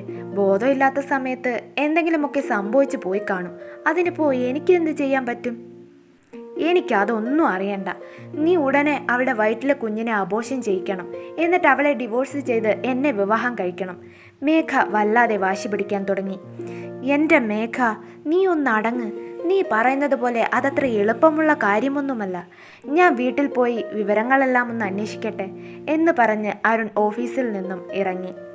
മറുവശത്ത് രണ്ടാനമ്മയായ ജയശ്രീ ആദിയുടെ വയറ്റിലുള്ള കുഞ്ഞിനെ ഇല്ലാതാക്കാനുള്ള മാർഗങ്ങൾ കണ്ടെത്തി കഴിഞ്ഞിരുന്നു. ആദി വന്നയുടൻ അവർ പ്ലാൻ ചെയ്തതുപോലെ കാര്യങ്ങൾ അവതരിപ്പിക്കാൻ ജയശ്രീ തയ്യാറെടുത്തു. ഹോസ്പിറ്റലിൽ നിന്ന് ആദിയും ഓഫീസിൽ നിന്ന് അരുണും ഒരേ സമയത്ത് വീട്ടിലെത്തി. അരുണിനെ കണ്ടയുടൻ ആദി അവൻ്റെ അടുത്തേക്ക് വിവരമറിയിക്കാൻ ഓടിയെത്തി. പെട്ടെന്ന് അവരുടെ ഇടയിലേക്ക് ജയശ്രീ ഇടിച്ചു കയറി. അതുവരെ ഇല്ലാത്ത സ്നേഹം അഭിനയിച്ചാണ് അവർ ആദിയോട് സംസാരിച്ചു തുടങ്ങിയത്. മോളെ ആദി, നീയൊരമ്മയാകാൻ പോകുന്നു എന്നറിഞ്ഞപ്പോൾ മറ്റാരെക്കാളും ഞാൻ വല്ലാതെ സന്തോഷിച്ചു. കുടുംബത്തിലേക്ക് ഒരു ഭാഗ്യം വന്നു ചേരാൻ പോവുമല്ലേ. അതുകൊണ്ട് നമ്മുടെ കുടുംബജോത്സ്യനെ ഒന്ന് പോയി കാണാമെന്ന് ഞാൻ കരുതി. ഞാൻ പോയി. ജയശ്രീ പറഞ്ഞു നിർത്തി. സങ്കടം അഭിനയിക്കാൻ തുടങ്ങി. എന്താ ജയശ്രീ അമ്മേ, അമ്മ എന്തിനാ സങ്കടപ്പെടുന്നത്? ജ്യോത്സ്യൻ എന്തു പറഞ്ഞു? ആദി ടെൻഷനോട് ചോദിച്ചു. അത് മോളെ, ജ്യോത്സ്യൻ പറഞ്ഞത് അരുണിനിപ്പോൾ മോശ സമയമാണെന്ന്. അതുമല്ല, ജനിക്കാൻ പോകുന്ന കുഞ്ഞിന് ദോഷജാതകമാണത്രേ. ആ കുട്ടി ജനിച്ചാൽ അരുണിന്റെ ജീവൻ ആപത്താണെന്നാ ജ്യോത്സ്യൻ പറഞ്ഞത്. ജയശ്രീ പറഞ്ഞു നിർത്തി. അയ്യോ അമ്മേ, ജ്യോത്സ്യൻ അങ്ങനെ പറഞ്ഞോ? ഇതിന് പരിഹാരമൊന്നുമില്ലേ? ആദി വിഷമിക്കാൻ തുടങ്ങി. ഞാനത് ചോദിച്ചു മോളെ. ജ്യോത്സ്യൻ പറഞ്ഞതനുസരിച്ച് ഇതിനൊരു പരിഹാരമേ ഉള്ളൂ. ഈ കുഞ്ഞിനെ വേണ്ടാന്ന് വെക്കണം. ജയശ്രീ അത് പറഞ്ഞ് അവസാനിപ്പിച്ചതും ആദി സങ്കടപ്പെടാൻ തുടങ്ങി. അവൾ അരുണിന്റെ മുഖത്തേക്ക് നോക്കി. ജയശ്രീ പറഞ്ഞതെല്ലാം കള്ളമാണെന്നറിഞ്ഞിട്ടും അരുൺ ഒന്നും പ്രതികരിക്കാതെ തലകുനിച്ചു നിന്നു. അരുണിന്റെ ജീവന് ഒരാപത്തും സംഭവിക്കാതിരിക്കാൻ ഒരു മാർഗവുമില്ലാതെ ഹൃദയം നുറുങ്ങുന്ന വേദനയോടെ ആദി കുഞ്ഞിനെ അബോർഷൻ ചെയ്യാമെന്ന് ജയശ്രീയോട് സമ്മതിച്ചു. അതുകൂടാതെ 2 വർഷക്കാലത്തോളം ഈ ദോഷം നിലനിൽക്കുന്നത് കൊണ്ട് ഇനിയുള്ള 2 വർഷത്തേക്ക് കുഞ്ഞുങ്ങളെപ്പറ്റി ചിന്തിക്കരുതെന്ന് ജ്യോത്സ്യൻ നിർദ്ദേശിച്ചതായി ജയശ്രീ ആദിയെ അറിയിച്ചു. ഇനിയുള്ള 2 വർഷക്കാലം പ്രഗ്നന്റ് ആവാതെ ശ്രദ്ധിക്കണമെന്ന് ഉപദേശിച്ച ശേഷമാണ് ജയശ്രീ അവരുടെ അഭിനയം അവസാനിപ്പിച്ചത്. അങ്ങനെ ജയശ്രീയുടെ നിർദ്ദേശപ്രകാരം കുഞ്ഞിനെ അബോർഷൻ ചെയ്ത ശേഷം ആദി മാനസികമായി വല്ലാതെ തകർന്നുപോയി. തൻ്റെ ഉള്ളിൽ ഒരു കുഞ്ഞു ജീവൻ ഉണ്ടെന്നറിഞ്ഞ ആ കുറച്ച് നിമിഷത്തിനുള്ളിൽ അവൾ ആ കുഞ്ഞിനെ പറ്റി അത്രമാത്രം സ്വപ്നം മെനഞ്ഞുകൂട്ടിയിരുന്നു. സങ്കടം സഹിക്കാൻ വയ്യാതെ ശരിക്ക് ആഹാരം പോലും കഴിക്കാതെ അവൾ ഒരു റൂമിൽ തന്നെ ചടഞ്ഞുകൂടി. അരുൺ ആ സംഭവത്തിന് ശേഷം പതിവിലും കൂടുതൽ മദ്യപിച്ചാണ് വീട്ടിലേക്ക് വരുന്നത്. അങ്ങനെ അവൾക്ക് മുന്നിലൂടെ മാസങ്ങൾ കടന്നുപോയി. എന്നിട്ടും നഷ്ടപ്പെടുത്തിയ കുഞ്ഞിനെക്കുറിച്ചുള്ള ചിന്തയും സങ്കടവും അവളെ വിട്ടു മാറിയില്ല. അവൾ ഒരു വലിയ തെറ്റാണ് ചെയ്തതെന്ന കുറ്റബോധം ആദിയെ വല്ലാതെ വേട്ടയാടിക്കൊണ്ടിരുന്നു. വീട്ടിലിരുന്ന് ഒരു സമാധാനവും കിട്ടാതെ വന്നപ്പോൾ അവളുടെ ഫ്രണ്ടായ ജാസ്മിനെ കാണാൻ ആദി വീട്ടിൽ നിന്നും ഇറങ്ങി. ജാസ്മിൻ ഇപ്പോൾ അവളുടെ ബ്രദറിൻ്റെ കൂടെ പാർട്ട്ണർഷിപ്പിൽ ഒരു റെസ്റ്റോറൻറ്റ് നടത്തുകയാണ്. ജാസ്മിൻ ഫുൾ ടൈം റെസ്റ്റോറൻറ്റിൽ ഉണ്ടാകുമെന്ന് അറിയാവുന്നത് കൊണ്ട് ആദി നേരെ അങ്ങോട്ടേക്കാണ് പോയത്. അവൾ അങ്ങനെ റെസ്റ്റോറൻറ്റിൽ എത്തിച്ചേർന്നു. ആദിയെ കണ്ടയുടൻ ജാസ്മിൻ സന്തോഷം കൊണ്ട് അവളെ ഓടി വന്ന് കെട്ടിപ്പിടിച്ചു. നീ ഇതെവിടെയായിരുന്നു? 6 മാസം കൊണ്ട് നിന്റെ ഒരു വിവരവുമില്ലല്ലോ. ഒന്ന് ഫോൺ ചെയ്തത് കൂടിയില്ല. ഞാൻ വിളിച്ചാൽ നീ ഫോൺ എടുക്കുകയുമില്ല. ഞാൻ കരുതി നീ എന്നെ മനഃപൂർവ്വം ഒഴിവാക്കുകയാണെന്ന. ജാസ്മിൻ അവളുടെ പരിഭവങ്ങൾ ഓരോന്നായി പറയാൻ തുടങ്ങി. അതെല്ലാം കേട്ട ശേഷം ആദി പൊട്ടിക്കരഞ്ഞു. എന്തുപറ്റി? നീ എന്തിനാ കരയുന്നേ? ജാസ്മിൻ ടെൻഷനോടെ ചോദിച്ചു. ആദി കരഞ്ഞുകൊണ്ട് നടന്നതെല്ലാം വിവരിച്ചു. നീ ഇത് എന്തൊക്കെയാ പറയുന്നത്? ഒരു ജ്യോത്സ്യൻ അങ്ങനെ പറഞ്ഞു എന്ന് കരുതി ഉടനെ ഒരു ജീവനങ്ങ് ഇല്ലാതാക്കുകയാണോ വേണ്ടത്? നീ ഇത് ഏത് കാലത്താ ജീവിക്കുന്നത്? അരുണും ഇതിനെല്ലാം സപ്പോർട്ടായിരുന്നോ? അവനെന്താ ബോധമില്ലേ? ജാസ്മിൻ ആദിക്ക് നേരെ ദേഷ്യത്തിൽ പൊട്ടിത്തെറിച്ച് സംസാരിച്ചു. ജാസ്മിൻ, നീ ഇങ്ങനെ ദേഷ്യപ്പെടാതെ ഞാൻ പറയുന്നത് ആദ്യം കേൾക്ക്. ജയശ്രീ അമ്മ പറഞ്ഞ കുടുംബജ്യോത്സ്യൻ മുത്തശ്ശൻ്റെ ഉറ്റ സുഹൃത്തും വിശ്വസ്തനുമായിരുന്നു. അദ്ദേഹം ഒരിക്കലും കള്ളം പറയാറില്ല. ഇതുവരെ അദ്ദേഹം പറഞ്ഞതെല്ലാം ഫലിച്ചിട്ടുണ്ട്. അതുകൊണ്ടാ ഞാൻ രണ്ടാമതൊന്ന് ചിന്തിക്കാതെ ഈ പാപം ചെയ്തത്. അരുണിന് എന്തെങ്കിലും സംഭവിക്കുന്നത് എനിക്ക് സഹിക്കില്ല. ആദി സങ്കടത്തോടെ പറഞ്ഞു നിർത്തി. ആദി, ആ ജ്യോത്സ്യൻ നല്ലവനായിരുന്നെങ്കിൽ ഒരിക്കലും ഒരു ജീവൻ നശിപ്പിക്കാൻ അയാൾ പറയില്ലായിരുന്നു എന്ന് ആദിയോട് പറഞ്ഞ ശേഷം ജാസ്മിൻ ഒന്ന് ചിന്തിച്ചു നോക്കി. അവൾക്ക് എന്തൊക്കെയോ സംശയം തോന്നി. ജാസ്മിൻ ആ സംശയം ആദിയോട് പറഞ്ഞു. ഇനി ഒരു പക്ഷേ നീ പറഞ്ഞതുപോലെ അദ്ദേഹം നല്ലവനായിരിക്കും. അങ്ങനെയാണെങ്കിൽ അദ്ദേഹം ഇങ്ങനെ ഒരു കാര്യം പറഞ്ഞിട്ടുണ്ടാവില്ല. ജാസ്മിൻ പറഞ്ഞു നിർത്തി വീണ്ടും ചിന്തിച്ചു. ജാസ്മിൻ, നീ ഇത് എന്താ പറഞ്ഞു വരുന്നത്? ആദി ചോദിച്ചു. അല്ല ആദി, നിന്റെ ഈ ജയശ്രീ അമ്മയ്ക്ക് നിന്നെ തീരെ ഇഷ്ടമല്ല എന്നല്ലേ നീ എന്നോട് പറഞ്ഞിട്ടുള്ളത്? നീയും അരുണും വിവാഹം കഴിച്ചതും അവർക്ക് അത്ര ബോധിച്ചിട്ടില്ല. നീ പ്രഗ്നൻ്റ് ആയപ്പോൾ മാത്രം നിന്റെ കാര്യത്തിൽ അവർ താല്പര്യം കാണിച്ചു അല്ലേ? അതിൽ എനിക്കെന്തോ പന്തികേടുള്ളതുപോലെ തോന്നുന്നു. ആദി, ഇനി ഒരു പക്ഷേ നിങ്ങളുടെ കുഞ്ഞിനെ നശിപ്പിക്കാൻ അവർ പറഞ്ഞ വെറുമൊരു കള്ളമാണെങ്കിലോ അത്? എൻ്റെ അഭിപ്രായത്തിൽ നീ ആ ജ്യോത്സ്യനെ കണ്ട് ഒന്ന് സംസാരിക്കുന്നത് നല്ലതായിരിക്കും. ജാസ്മിൻ അത് പറഞ്ഞപ്പോൾ ആദിക്കും ചെറിയ സംശയം തോന്നി. അവൾ ഒന്ന് പോയി അന്വേഷിക്കാമെന്ന് തീരുമാനിച്ചു. ഒരു കൂട്ടിനായി അവൾ കൂടെ ജാസ്മിനെയും കൂട്ടി.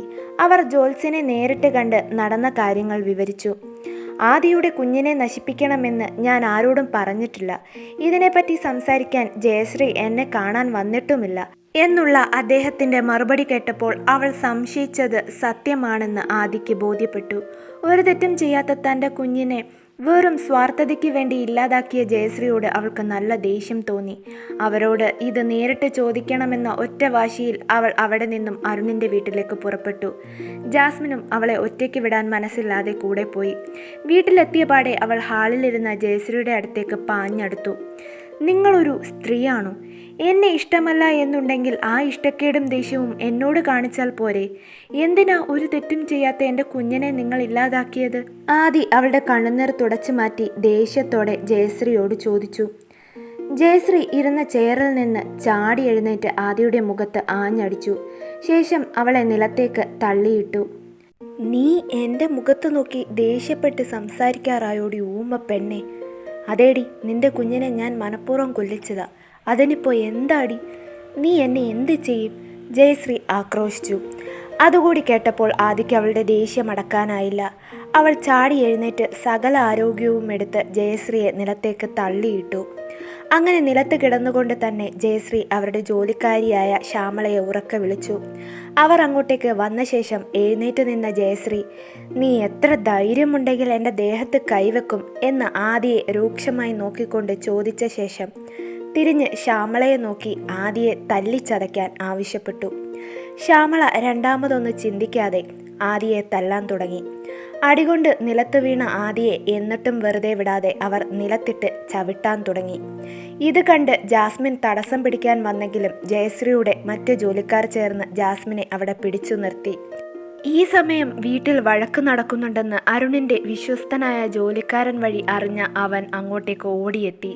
അവൻ വന്നു കയറുമ്പോൾ കണ്ട കാഴ്ച ആദിയെ ജോലിക്കാരി നിലത്തിട്ട് തല്ലിച്ചതയ്ക്കുന്നതാണ്. നിർത്ത്! അരുൺ ഉറക്കെ ഒച്ച വെച്ചു. ശേഷം ജയശ്രീയുടെ അടുത്തേക്ക് ചെന്നു. എന്തിനാ അമ്മേ ആദിയെ ഇങ്ങനെ തല്ലുന്നത്? അവൻ ചോദിച്ചു. മോനെ അരുണേ, ഇവൾ എന്നെ തല്ലി. ഞാൻ നിന്റെ അമ്മയല്ല, അത് ശരിയാ. പക്ഷേ പ്രായത്തിന് മൂത്ത ഒരാളല്ലേ ഞാൻ. അതെങ്കിലും അവൾ ചിന്തിക്കണ്ടേ? ജയശ്രീ സങ്കടം അഭിനയിച്ച് കരയാൻ തുടങ്ങി. ജയശ്രീ പറഞ്ഞത് കേട്ട ശേഷം തല്ലുകൊണ്ട് നിലത്തു കിടന്ന ആദിയുടെ അടുത്തേക്ക് ചെന്ന് അവളെ പിടിച്ചെഴുന്നേൽപ്പിച്ച് അരുൺ ചോദിച്ചു. നീ അമ്മയെ തല്ലിയോ? അത് ഞാൻ... ആദി പറയാൻ തുടങ്ങിയപ്പോൾ അവളെ തടഞ്ഞുകൊണ്ട് വീണ്ടും അരുൺ ചോദിച്ചു. എനിക്ക് വേറൊന്നും കേൾക്കണ്ട. നീ അമ്മയെ തല്ലിയോ എന്ന എൻ്റെ ചോദ്യത്തിന് മാത്രം എനിക്ക് ഉത്തരം കിട്ടിയാൽ മതി. ആദി പറയുന്നതൊന്നും കേൾക്കാൻ ചെവി കൊടുക്കാതെ ഒട്ടും മനസാക്ഷിയില്ലാതെയുള്ള അരുണിൻ്റെ ചോദ്യം കേട്ട് ആദി ഒന്നും വിവരിക്കാൻ നിന്നില്ല. അവൾ ജയശ്രീയെ തല്ലിയതായി സമ്മതിച്ചു. ആദി അത് സമ്മതിച്ചപ്പോൾ അരുൺ മറ്റൊന്നും ചിന്തിക്കാതെ ജയശ്രീയോട് മാപ്പ് പറയാൻ ആദിയോട് ആവശ്യപ്പെട്ടു. ഇതെല്ലാം കേട്ടുകൊണ്ട് നിന്ന ജാസ്മിന് ദേഷ്യം വന്നു. അവളെല്ലാം തുറന്നു പറയാൻ മുന്നോട്ട് വന്നപ്പോൾ ആദി അവളെ തടഞ്ഞു. ശേഷം ഉള്ളിൽ വിങ്ങി പൊട്ടിക്കൊണ്ട് ജയശ്രീയോട് മാപ്പ് പറഞ്ഞ ആദി മനം നൊന്ത് വീടിനു പുറത്തേക്ക് ഇറങ്ങി ഓടി. പുറകെ ജാസ്മിനും പോയി. വീട്ടിൽ നിന്ന് കുറേ അകലം ഓടി വന്ന ആദി പെട്ടെന്ന് റോഡിൽ തലചുറ്റി വീണു. പുറകെ വന്ന ജാസ്മിൻ ഇത് കണ്ട് ഭയന്ന് അവളുടെ അടുത്തേക്കെത്തി അവളെ താങ്ങി മടിയിൽ കിടത്തി. അപ്പോഴേക്കും ആദിയുടെ ബോധം പൂർണ്ണമായും നഷ്ടമായിരുന്നു. ജാസ്മിൻ അവളെ ഹോസ്പിറ്റലിൽ എത്തിക്കാൻ സഹായത്തിന് അവളുടെ സഹോദരൻ ജോണിനെ വിളിച്ചു. ജോൺ കാറുമായി വന്ന് ആദിയെ ഹോസ്പിറ്റലിൽ എത്തിച്ചു. അവളെ പരിശോധിച്ച ഡോക്ടർ ആദിയുടെ ഹെൽത്ത് വളരെ വീക്കാണെന്നും പോരാത്തതിന് ആദി ഇപ്പോൾ പ്രഗ്നൻ്റ് ആണെന്നും അറിയിച്ചു. ഡോക്ടർ പറഞ്ഞത് അവളെ വല്ലാതെ അമ്പരപ്പിച്ചു. അവൾ ഡോക്ടറോട് അവർക്ക് തെറ്റ് പറ്റിയതാകാമെന്ന് തർക്കിച്ചു. ഞാൻ പ്രഗ്നൻ്റ് ആവാൻ ഒരു വഴിയുമില്ല ഡോക്ടർ. ഞാൻ സ്ഥിരമായി ഗർഭനിരോധന ഗുളികകൾ കഴിക്കുന്നുണ്ട്, അവൾ ഡോക്ടറെ അറിയിച്ചു. എന്നാൽ ചില കേസുകളിൽ ഗർഭനിരോധന ഗുളികകൾ 100% ഫലപ്രദമാവില്ല എന്ന് പറഞ്ഞ് മനസ്സിലാക്കി ഡോക്ടർ ആദി പ്രഗ്നൻ്റ് ആണെന്ന് ഉറപ്പിച്ചു പറഞ്ഞു. ഡോക്ടർ പോയ ശേഷം ഇതെല്ലാം കേട്ടുകൊണ്ട് നിന്ന ജാസ്മിൻ ആദിയോട് ചോദിച്ചു. ആദി, ഇനി നിന്റെ പ്ലാൻ എന്താ? നീ ഇപ്പോൾ പ്രഗ്നൻ്റ് ആണ്. ഇത് അരുണിനെ അറിയിക്കണ്ടേ? വേണ്ട, ആരെയും അറിയിക്കേണ്ട. എനിക്ക് ഈ കുഞ്ഞിനെയെങ്കിലും ജീവനോടെ വേണം. ആ സ്ത്രീ അറിഞ്ഞാൽ ഇതിനെയും അവർ ഇല്ലാതാക്കും. ഇത് നിങ്ങൾ ആരോടും പറയരുത്. പറ്റുമെങ്കിൽ എനിക്കൊരു സഹായം ചെയ്യാമോ? എനിക്ക് നിങ്ങളുടെ റെസ്റ്റോറൻറ്റിൽ ഒരു ജോലി ശരിയാക്കി തരുമോ? ആദി ചോദിച്ചു. ആദി, നീ ഇത് എന്തൊക്കെയാ പറയുന്നത്? നീ എൻ്റെ റെസ്റ്റോറൻറ്റിൽ ജോലി ചെയ്യാൻ അരുൺ സമ്മതിക്കുമെന്ന് നിനക്ക് തോന്നുന്നുണ്ടോ? ജാസ്മിൻ സംശയത്തോടെ ചോദിച്ചു. അതിനെനിക്ക് ഈ കാര്യത്തിന് അവൻ്റെ സമ്മതം വേണ്ട. നീ കണ്ടതല്ലേ ആ വീട്ടിലെൻ്റെ സ്ഥാനം. ആർക്കും എന്നെ വേണ്ട. ഇനി എന്തിനു വേണ്ടിയാ ഞാൻ അവിടെ കടിച്ചു തൂങ്ങി നിൽക്കുന്നത്? എനിക്ക് മടുത്തു. അരുണിന് എന്നോട് ഒരു സ്നേഹവുമില്ല. മുത്തശ്ശന് കൊടുത്ത വാക്ക് നിറവേറ്റാൻ വേണ്ടി മാത്രമാ അവൻ എന്നെ ഒരു ഭാര്യയായി ആ വീട്ടിൽ നിലനിർത്തിയിരിക്കുന്നത്. അവനൊരു ബാധ്യതയായി ഇനിയും ഇങ്ങനെ തുടരാതെ അരുണിനോട് ഡിവോഴ്സ് ചോദിക്കാൻ പോകുക ഞാൻ, ആദി വിഷമത്തോടെ പറഞ്ഞു നിർത്തി. ആ വീട്ടിലെ നിന്റെ അവസ്ഥ ഇന്ന് ഞാൻ നേരിൽ കണ്ടതാ. എൻ്റെ അഭിപ്രായത്തിൽ നീ അവിടെ നിൽക്കുന്നതിനേക്കാൾ നല്ലത് വേറെ എവിടെയെങ്കിലും പോയി നിന്റെ ലൈഫ് സേഫ് ആക്കുന്നതാണ്. നിനക്കതിനു വേണ്ടി എന്ത് സഹായം ഞാൻ ചെയ്യും. ജാസ്മിൻ ആദിക്ക് വാക്കുകൊടുത്തു. ഹോസ്പിറ്റൽ പ്രൊസീജിയർ എല്ലാം കഴിഞ്ഞ് ജാസ്മിനും അവളുടെ സഹോദരനും കാറിൽ ആദിയെ വീട്ടിലെത്തിച്ചു. ആദി കാറിൽ വന്നിറങ്ങുന്നത് മുകളിലെ ബാൽക്കണിയിൽ നിന്ന് അരുൺ കണ്ടിരുന്നു. അവൾ റൂമിൽ കയറി വന്ന പാടെ അരുൺ അവളെ ചോദ്യം ചെയ്യാൻ തുടങ്ങി. ആരാ നിന്നെ കാറിൽ കൊണ്ടുവന്ന് ഡ്രോപ്പ് ചെയ്തത്? ജാസ്മിൻ, ആദി ഗൗരവത്തോടെ മറുപടി പറഞ്ഞു. പക്ഷേ കാർ ഓടിച്ചത് ഒരു പുരുഷനായിരുന്നല്ലോ, അവനാരാ? അരുണിന്റെ മുനവെച്ചുള്ള ചോദ്യം കേട്ട് ദേഷ്യം വന്ന ആദി ഒന്നും മിണ്ടാതെ ഒഴിഞ്ഞുമാറി. എന്നിട്ടും അവളെ വെറുതെ വിടാതെ അരുൺ ഓരോന്ന് ചോദിച്ച് അവളെ ശല്യപ്പെടുത്താൻ തുടങ്ങി. അരുൺ, നീ എന്തിനാ ഇങ്ങനെ എന്നെ ടോർച്ചർ ചെയ്യുന്നത്?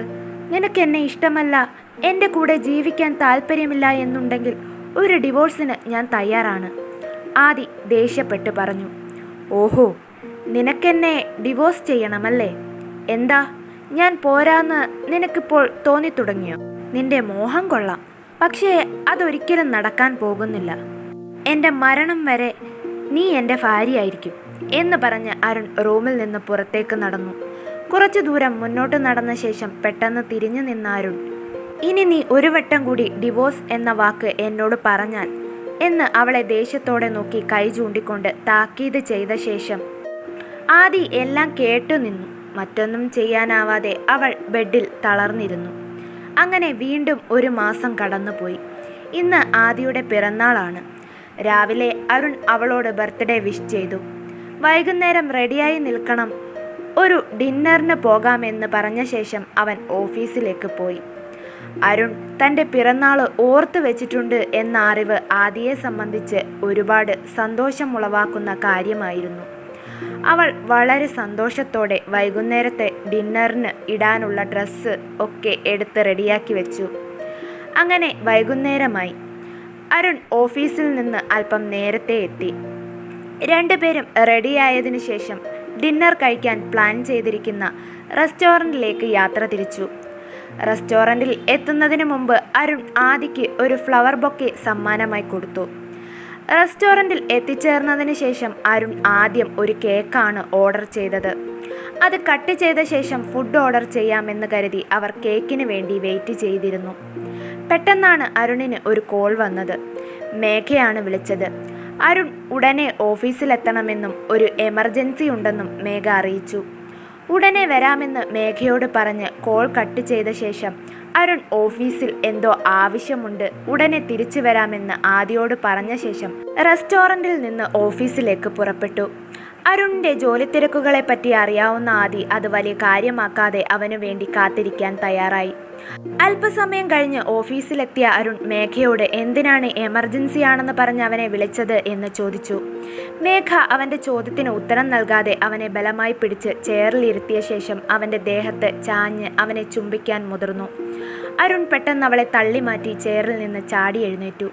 നീ ഇത് എന്തൊക്കെയാ മേഘ ഈ കാണിക്കുന്നത്? അരുൺ, നീ എന്താ എന്നെ വെച്ച് തമാശ കളിക്കുകയാണോ? നീ യഥാർത്ഥത്തിൽ എന്നെ സ്നേഹിക്കുന്നുണ്ടോ? കഴിഞ്ഞ 4 വർഷമായി ഞാൻ നിന്റെ കാമുകയാണ്. പക്ഷേ ഒരിക്കൽ പോലും നീ എൻ്റെ ദേഹത്ത് തൊട്ടിട്ടില്ല.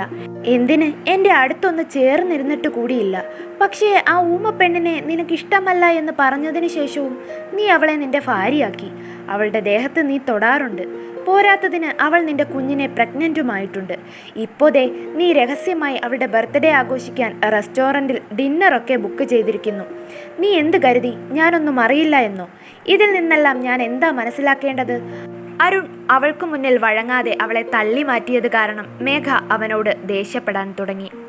മേഘ, കാര്യങ്ങളെല്ലാം നിനക്കറിയാവുന്നതല്ലേ? ഒരു ബർത്ത്ഡേ ആഘോഷിക്കുന്നത് അത്ര വലിയ കാര്യമാണോ? അരുൺ ചോദിച്ചു. അതെ, എനിക്കത് വലിയ കാര്യമാണ്. ഇതെല്ലാം കാണുമ്പോൾ എനിക്കൊരു സംശയം, നിനക്കെന്നോട് യഥാർത്ഥത്തിൽ പ്രണയമുണ്ടോന്ന്? ഷെടാ, അതിനിപ്പോ നിന്റെ സംശയം മാറ്റാൻ ഇനി ഞാൻ എന്താ വേണ്ടത്?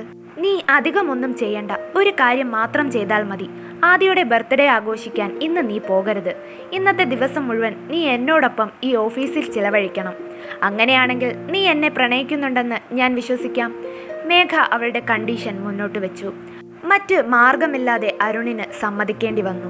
അവൻ അവളോടൊപ്പം ഓഫീസിൽ സമയം ചിലവഴിക്കാൻ തുടങ്ങി. മറുവശത്ത് സമയം ഒരുപാട് കടന്നുപോയിട്ടും ആദി ഇപ്പോഴും അരുണിനു വേണ്ടി കാത്തിരിക്കുകയാണ്. സമയം കഴിയുന്തോറും അരുണിനെ കാണാതെ അവൾ വിഷമിച്ചു.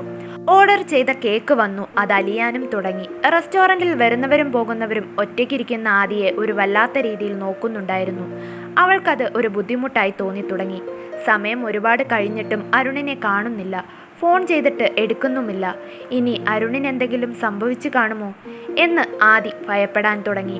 അവൾ ഒന്ന് അന്വേഷിക്കാമെന്ന് കരുതി ഒരു ടാക്സി വിളിച്ച് അരുണിൻ്റെ ഓഫീസിലേക്ക് പുറപ്പെട്ടു.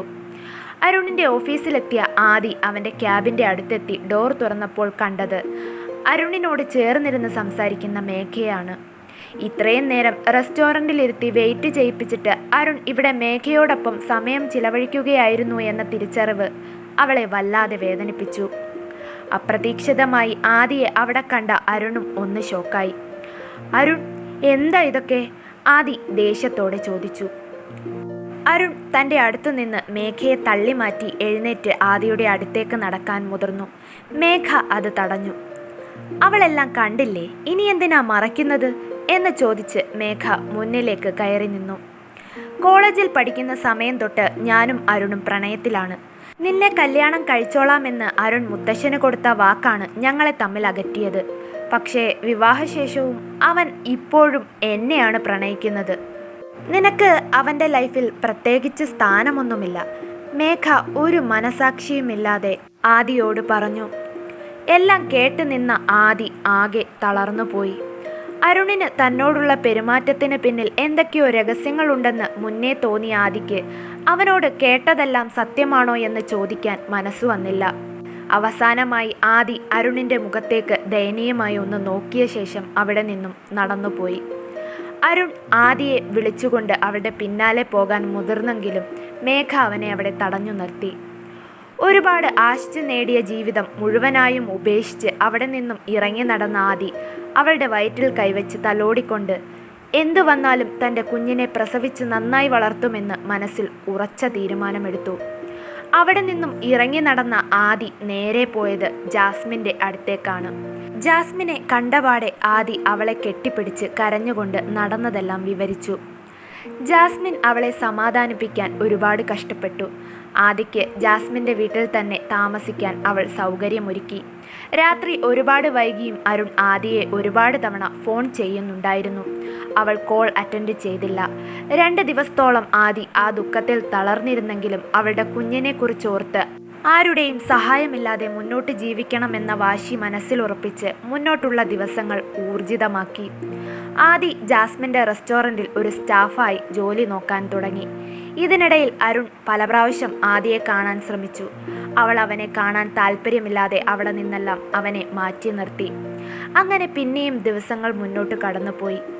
ഇന്ന് ആദിക്ക് 3-ാം മാസത്തെ സ്കാനിങ്ങിന് ഹോസ്പിറ്റലിൽ പോകേണ്ട ദിവസമാണ്. പെട്ടെന്ന് എന്തോ അസൗകര്യം വന്നു ചേർന്നതുകൊണ്ട് കൂടെ പോകാമെന്ന് ഏറ്റിരുന്ന ജാസ്മിന് അവളുടെ കൂടെ പോകാൻ കഴിയാതെ വന്നു. പകരം ആദിയുടെ കൂടെ ഹോസ്പിറ്റലിൽ പോകാൻ അവളുടെ സഹോദരനായ ജോണിനെയാണ് അയച്ചത്. ഹോസ്പിറ്റലിലെത്തി സ്കാനിങ് എല്ലാം കഴിഞ്ഞ് റിപ്പോർട്ടുമായി ആദി ഡോക്ടറെ കാണാൻ കയറി. ഈ സമയം ആദി ഹോസ്പിറ്റലിൽ വന്നിട്ടുണ്ടെന്ന വിവരം എങ്ങനെയോ അറിഞ്ഞ് അരുൺ അങ്ങോട്ടേക്ക് വന്നിരുന്നു. ആദി ഗൈനക്കോളജി വിഭാഗത്തിലാണുള്ളത് എന്നറിഞ്ഞ് അരുൺ അങ്ങോട്ടേക്ക് വന്നു നിന്നതും ആദി ഡോക്ടറെ കണ്ട ശേഷം സ്കാനിങ് റിപ്പോർട്ടുമായി പുറത്തിറങ്ങിയതും ഒരുപോലെയായിരുന്നു. പെട്ടെന്ന് അപ്രതീക്ഷിതമായി അരുണിനെ അവിടെ വെച്ച് കണ്ട് ആദി പതറിപ്പോയി. സ്കാനിങ് റിപ്പോർട്ട് കയ്യിൽ പിടിച്ച് ഗൈനക്കോളജിസ്റ്റിൻ്റെ കൺസൾട്ടിംഗ് റൂമിൽ നിന്ന് ഇറങ്ങി വന്ന ആദിയെ അരുൺ അടിമുടി നോക്കി. ആദി, നീ എന്താ ഇവിടെ? നീ പ്രഗ്നൻ്റ് ആണോ? അരുൺ ചോദിച്ചു. ആദി പെട്ടെന്ന് ഒരു മറുപടി പറയാൻ കഴിയാതെ ടെൻഷനായി നിന്നപ്പോൾ ജാസ്മിൻ്റെ ബ്രദർ ജോൺ ഇടയിൽ കയറി നിന്നു. അതെ, ആദി പ്രഗ്നൻ്റ് ആണ്. കുഞ്ഞ് അവളുടെ വയറ്റിലുള്ളത്. ഞങ്ങൾ തമ്മിൽ ഇഷ്ടത്തിലാണ്. നീയുമായിട്ടുള്ള ഡിവോഴ്സ് കഴിഞ്ഞതിന് ശേഷം ഞങ്ങൾ വിവാഹം കഴിക്കാൻ തീരുമാനിച്ചിരിക്കുകയാണ്, ജോൺ പറഞ്ഞു. ജോൺ പറയുന്നത് കേട്ട് അരുൺ ആദിയെ തന്നെ നോക്കി മരവിച്ച പോലെ കുറച്ചു നേരം നിന്നു. ആദി, ഞാൻ ഈ കേട്ടത് സത്യമാണോ? വിങ്ങലോടെ അരുൺ ചോദിച്ചു. ആദി അതിന് മറുപടിയൊന്നും പറയാതെ തലകുനിച്ചു നിന്നു. അരുണിൻ്റെ കണ്ണുകൾ ആ നിമിഷം നിറഞ്ഞൊഴുകി. അവനത് തുടച്ചു മാറ്റിക്കൊണ്ട് ആദിയോട് പറഞ്ഞു, എനിക്ക് മനസ്സിലായി. നിനക്കത് എന്നോട് പറയാൻ പ്രയാസമുണ്ടാകും. സാരമില്ല, ഞാൻ നിന്നെ ഒരിക്കലും തെറ്റു പറയില്ല. ഞാൻ നിനക്ക് ഒരു നല്ല ഭർത്താവല്ലായിരുന്നു. എന്നും നിന്നെ ഞാൻ നോവിച്ചിട്ടേ ഉള്ളൂ. നിന്നെ ചോദ്യം ചെയ്യാൻ ഞാൻ അർഹനല്ല എന്ന് പറഞ്ഞ് അവിടെ നിന്നും തകർന്ന മനസ്സുമായി തിരിഞ്ഞു നടന്നു. ആദി, സോറി. ഞാനപ്പോൾ തൻ്റെ അവസ്ഥ കണ്ട് അങ്ങനെ പറഞ്ഞു പോയതാ. അത് തെറ്റായിപ്പോയോ? ജോൺ ടെൻഷനോടെ ചോദിച്ചു. ഇല്ല ജോൺ, അങ്ങനെ പറഞ്ഞത് നന്നായി. ഇനി അരുൺ എന്നെ കാണാനും ശല്യം ചെയ്യാനും വരില്ലല്ലോ. നമുക്ക് പോകാം എന്ന് പറഞ്ഞ് ആദി മുന്നോട്ട് നടന്നു. ആദി ജോണിനോട് അങ്ങനെ പറഞ്ഞെങ്കിലും അവൾക്കുള്ളിൽ അതിനെക്കുറിച്ചോർത്ത് നല്ല വിഷമം തോന്നിയിരുന്നു. വീട്ടിലെത്തിയ ശേഷവും ഒരു സമാധാനവും കിട്ടാതെ അവൾ വളരെയധികം അസ്വസ്ഥമാകുന്നുണ്ടായിരുന്നു. തിരിച്ചു വന്ന ജാസ്മിൻ ആദി വിഷമിച്ചിരിക്കുന്നത് കണ്ട് അവളോട് വിവരം തിരക്കി. ജാസ്മിൻ, ഞാൻ ഈ നാട്ടിൽ നിന്ന് പോയാലോ എന്ന് ചിന്തിക്കുക. എനിക്കിവിടെ നിന്നിട്ട് ഒരു സമാധാനവും കിട്ടുന്നില്ല. ഇങ്ങനെ പോയാൽ ഞാൻ മാനസികമായി തളർന്നു പോകും, ആദി വിഷമത്തോടെ പറഞ്ഞു. നിനക്ക് ഈ നാട്ടിൽ നിൽക്കാൻ താല്പര്യമില്ലെങ്കിൽ എൻ്റെ ഒരു ഫ്രണ്ട് ചെന്നൈയിലൊരു ഷോപ്പ് നടത്തുന്നുണ്ട്. ഞാൻ നിനക്കവിടെ ഒരു ജോലി സംഘടിപ്പിച്ചു തരാം, ആദിയുടെ വിഷമം കണ്ട് ജാസ്മിൻ പറഞ്ഞു. ആദി നിറകണ്ണുകളോടെ ജാസ്മിനെ നോക്കി പറഞ്ഞു. ജാസ്മിൻ, നീ എനിക്ക് ഒരുപാട് ഹെൽപ്പ് ചെയ്തിട്ടുണ്ട്. ഇതിനൊക്കെ എങ്ങനെയാ നന്ദി പറയുക എന്ന് എനിക്കറിയില്ല. നീ എനിക്ക് വെറുമൊരു ഫ്രണ്ട് മാത്രമല്ല, എൻ്റെ സഹോദരി കൂടിയാ. അതെ മേഡം, ഓവർ സെൻറ്റി അടിച്ച് എന്നെ കൂടി കരയിപ്പിക്കല്ലേ നീ. എൻ്റെ മോള് ചെന്നൈയിലേക്ക് പോകാൻ തയ്യാറാവാൻ തുടങ്ങിക്കോ. ഞാൻ എൻ്റെ ഫ്രണ്ടിനെ വിളിച്ച് നിൻ്റെ ജോലിക്കാര്യം ഒന്ന് പറഞ്ഞ് സെറ്റാക്കട്ടെ എന്ന് പറഞ്ഞ് ജാസ്മിൻ അവളുടെ ഫോണും എടുത്ത് മുന്നോട്ട് നടന്നതും ആദി അവളുടെ കയ്യിൽ പിടിച്ചു നിർത്തി. ഇവിടെ നിന്ന് പോകുന്നതിന് മുമ്പ് ഒരു കാര്യം കൂടിയുണ്ട്. എനിക്ക് അവസാനമായി അരുണിനെ ഒന്ന് കാണണം, ആദി പറഞ്ഞു. അതെന്തിനാ? ജാസ്മിൻ ചോദിച്ചു. മരിക്കുന്നതിന് മുമ്പ് മുത്തശ്ശൻ എന്നോട് പറഞ്ഞിരുന്നു, അവരുടെ സ്വത്തിൻ്റെ പകുതി എൻ്റെ പേരിൽ എഴുതി വെച്ചിട്ടുണ്ടെന്ന്. ഞാൻ ഏറ്റവും കൂടുതൽ ചേർത്ത് പിടിക്കാൻ ആഗ്രഹിച്ച അരുൺ എന്നെ വിട്ടുപോയി. ഇനി എന്തിനാ എനിക്ക് അവരുടെ സ്വത്ത്? അതെനിക്ക് തിരിച്ച് അരുണിൻ്റെ പേരിൽ എഴുതി കൊടുക്കണം. ആ വീട്ടിൽ പോയി ജയശ്രീ എന്ന് പറയുന്ന സ്ത്രീയുടെ മുഖത്ത് നോക്കാൻ ഇനി എനിക്ക് വയ്യ. അതുകൊണ്ട് നാളെ തന്നെ നേരിട്ട് ഓഫീസിൽ പോയി അരുണിനെ കാണണമെന്ന് ഞാൻ തീരുമാനിച്ചു. എല്ലാം കേട്ട ശേഷം ജാസ്മിൻ ആദിയുടെ തീരുമാനം എന്തുകൊണ്ടും നല്ലതാണെന്ന് അംഗീകരിച്ചു. മറുവശത്ത് അരുൺ വീട്ടിൽ അവൻ്റെ റൂമിൽ അടച്ചിട്ടിരുന്ന് എന്തോ തിരക്കിട്ട പണിയിലാണ്. അവൻ വാശിയോടെ എന്തോ കർമ്മം നിറവേറ്റാൻ തയ്യാറെടുക്കുന്നത് പോലെ പല ഫയലുകളും അരിച്ചുപെറുക്കി വിവരങ്ങൾ ശേഖരിക്കുകയും അത് കുറിച്ചെടുക്കുകയും ചെയ്യുന്നു. അങ്ങനെ ഓരോ ജോലികളിൽ മുഴുകിയിരിക്കുന്നതിനിടയിൽ അവൻ്റെ ഫോണിലേക്ക് ഒരു കോൾ വന്നു. സാർ പറഞ്ഞ എല്ലാ തെളിവുകളും കിട്ടിയിട്ടുണ്ട്. ഞാൻ ഉടനെ അങ്ങോട്ട് പുറപ്പെടും. അതായിരുന്നു ആ കോളിലെ സന്ദേശം. അരുൺ ഓക്കെ പറഞ്ഞ് കോൾ കട്ട് ചെയ്തു. ശേഷം വേറൊരു കോൾ വിളിച്ചു. നാളെ അത്യാവശ്യമായി എല്ലാ ബോർഡ് മെമ്പർമാരും കമ്പനി ഷെയർ ഹോൾഡേഴ്സും ഓഫീസിലെത്തണം. ഒരു മീറ്റിംഗ് അറേഞ്ച് ചെയ്തിട്ടുണ്ട്. ഉടനെ തന്നെ എല്ലാവരെയും വിവരം അറിയിക്കണം എന്ന് പറഞ്ഞേൽപ്പിച്ച ശേഷം അരുൺ കോൾ കട്ട് ചെയ്തു. അങ്ങനെ അന്നത്തെ ദിവസം കടന്നുപോയി. അതിരാവിലെ തന്നെ അരുൺ റെഡിയായി കുറച്ച് ഫയലുകളും എടുത്ത് ഓഫീസിലേക്ക് പുറപ്പെട്ടു. സമയം കടന്നുപോകെ മീറ്റിംഗിൽ പങ്കെടുക്കാൻ ഓരോരുത്തരായി ഓഫീസിൽ എത്തിച്ചേരാൻ തുടങ്ങി. കമ്പനിയുടെ ഒരു ബോർഡ് മെമ്പറായ രണ്ടാനമ്മ ജയശ്രീയും എത്തിച്ചേർന്നിട്ടുണ്ടായിരുന്നു. എല്ലാ അംഗങ്ങളും എത്തിച്ചേർന്ന ശേഷം മീറ്റിംഗ് ആരംഭിക്കാൻ വേണ്ടി ഒരു കൂട്ടം ഫയലുമായി അരുൺ മീറ്റിംഗ് ഹാളിലേക്ക് പ്രവേശിക്കാൻ തുടങ്ങുമ്പോഴാണ് മുത്തശ്ശൻ എഴുതി തന്ന ഷെയറെല്ലാം തിരിച്ച് അരുണിൻ്റെ പേരിൽ എഴുതി തരുന്നതിനെ പറ്റി സംസാരിക്കാൻ ആദി അങ്ങോട്ടേക്ക് വന്നത്. ആദിയും കമ്പനി ബോർഡ് മെമ്പർമാരിൽ ഒരു അംഗമായതുകൊണ്ട് അവൻ മീറ്റിംഗിൽ പങ്കെടുക്കാൻ ആദിയെയും അകത്തേക്ക് വിളിച്ചു. ആദി മീറ്റിംഗിൽ പങ്കെടുക്കാൻ വിസമ്മതം കാണിച്ചെങ്കിലും അരുണിൻ്റെ നിർബന്ധപ്രകാരം അവൾക്ക് അതിൽ പങ്കെടുക്കേണ്ടി വന്നു. ആദിയെയും കൂടെ കൂട്ടി മീറ്റിംഗ് റൂമിലേക്ക് കടന്നു വന്ന് അരുൺ എല്ലാവരുടെയും അടുത്ത് ഒരു ഗുഡ് മോർണിംഗ് വിഷ് ചെയ്തുകൊണ്ട് സംസാരിക്കാൻ തുടങ്ങി. എല്ലാവരോടും കൂടി എനിക്ക് കുറച്ച് കാര്യങ്ങൾ പറയാനും കുറച്ച് സത്യങ്ങൾ വെളിപ്പെടുത്താനുമുണ്ട്. ഞാൻ പറയാൻ പോകുന്ന കാര്യങ്ങൾ വേണമെങ്കിൽ എനിക്ക് വേറെ എവിടെയെങ്കിലും വെച്ച് പറഞ്ഞു തീർത്തുകൂടെ എന്നും പരിഹാരം കണ്ടെത്തിക്കൂടെ എന്നും നിങ്ങൾ ചിന്തിക്കാം. പക്ഷേ ഞാൻ പറയാൻ പോകുന്ന സംഭവങ്ങളുടെ തുടക്കം ഈ കമ്പനിയിൽ വെച്ചാണ്. അതുകൊണ്ട് ഇതിൻ്റെ അവസാനം ഇവിടെ തന്നെ ആകണമെന്ന് എനിക്ക് നിർബന്ധമുണ്ട്. ഓക്കെ, ഞാൻ വലിച്ചു നീട്ടി നിങ്ങളുടെ ആരുടെയും വിലപ്പെട്ട സമയം നഷ്ടപ്പെടുത്താൻ ആഗ്രഹിക്കുന്നില്ല. പറഞ്ഞു തുടങ്ങാം. ഒരു 24 വർഷം മുമ്പ് ഈ കമ്പനിയിൽ എൻ്റെ അച്ഛൻ്റെ സെക്രട്ടറിയായി ഇപ്പോഴത്തെ എൻ്റെ രണ്ടാനമ്മയായ ജയശ്രീ ജോയിൻ ചെയ്തു. നിങ്ങളിൽ ചിലർക്ക് അതറിയാം. ജോലിക്ക് കയറി വെറും 2 മാസത്തിനുള്ളിൽ അവർ എൻ്റെ അച്ഛനുമായി പ്രണയത്തിലായി. അവരുടെ ലക്ഷ്യം ഈ കമ്പനിയും ഞങ്ങളുടെ സ്വത്തുക്കളുമായിരുന്നു. അത് കൈക്കലാക്കാൻ വേണ്ടി എൻ്റെ അച്ഛൻ്റെ ഭാര്യയായി എൻ്റെ കുടുംബത്തിൽ കയറിപ്പറ്റുക എന്നതായിരുന്നു അവരുടെ ആദ്യത്തെ നീക്കം. അതിനൊരു തടസ്സമായി ഉണ്ടായിരുന്നത് എൻ്റെ അമ്മയായിരുന്നു. ആ തടസ്സം ഇല്ലാതാക്കാൻ വേണ്ടി ഒരു കാർ ആക്സിഡൻറ്റ് ആസൂത്രണം ചെയ്ത് അവർ എൻ്റെ അമ്മയെ ഇല്ലാതാക്കി. ഇതെല്ലാം കേട്ട് ടെൻഷനാവാൻ തുടങ്ങിയ ജയശ്രീ ചെയറിൽ നിന്ന് ചാടി എഴുന്നേറ്റു. നിർത്തടാ, നീ ഇത് എന്തൊക്കെ തോന്നിവാസങ്ങളാ ഈ വിളിച്ചു പറയുന്നത്? ഞാനാ നിൻ്റെ അമ്മയെ കൊന്നതെന്നു? നീ ഈ പറയുന്നതിന് എന്തെങ്കിലും തെളിവുണ്ടോ? വെറും സംശയങ്ങളുടെ പേരിൽ ഓരോ ആരോപണങ്ങൾ എൻ്റെ തലയിൽ കെട്ടിവെക്കാൻ നോക്കിയാലുണ്ടല്ലോ. ഇത്രയും പേരുടെ മുമ്പിൽ വെച്ച് എന്നെ അപമാനിക്കാനാണോ നീ എന്നെ ഇവിടെ വിളിച്ചു വരുത്തിയത്? എനിക്കിപ്പോൾ മനസ്സിലായി. ഞാൻ നിന്റെ ഭാര്യയെ വീട്ടിൽ നിന്ന് പുറത്താക്കിയ ദേഷ്യം തീർക്കാനല്ലേ നീ ഇങ്ങനെ ഒരു മീറ്റിംഗ് വിളിച്ചുകൂട്ടി എന്നെ അപമാനിക്കുന്നത്? ജയശ്രീ അവരുടെ പക്ഷം ക്ലിയറാക്കാൻ വായിൽ വന്ന ഓരോന്ന് വിളിച്ചു പറഞ്ഞ് ബഹളം വയ്ക്കാൻ തുടങ്ങി. നിങ്ങളിനി ഒരക്ഷരം മിണ്ടരുത്. ഞാൻ സംസാരിക്കും. അവസാനം വരെ നിങ്ങളത് കേട്ടിരിക്കും. അതാ ഇവിടെ നടക്കാൻ പോകുന്നത്. നിങ്ങൾ എന്താ ചോദിച്ചേ? തെളിവുകൾ എവിടെയെന്നല്ലേ?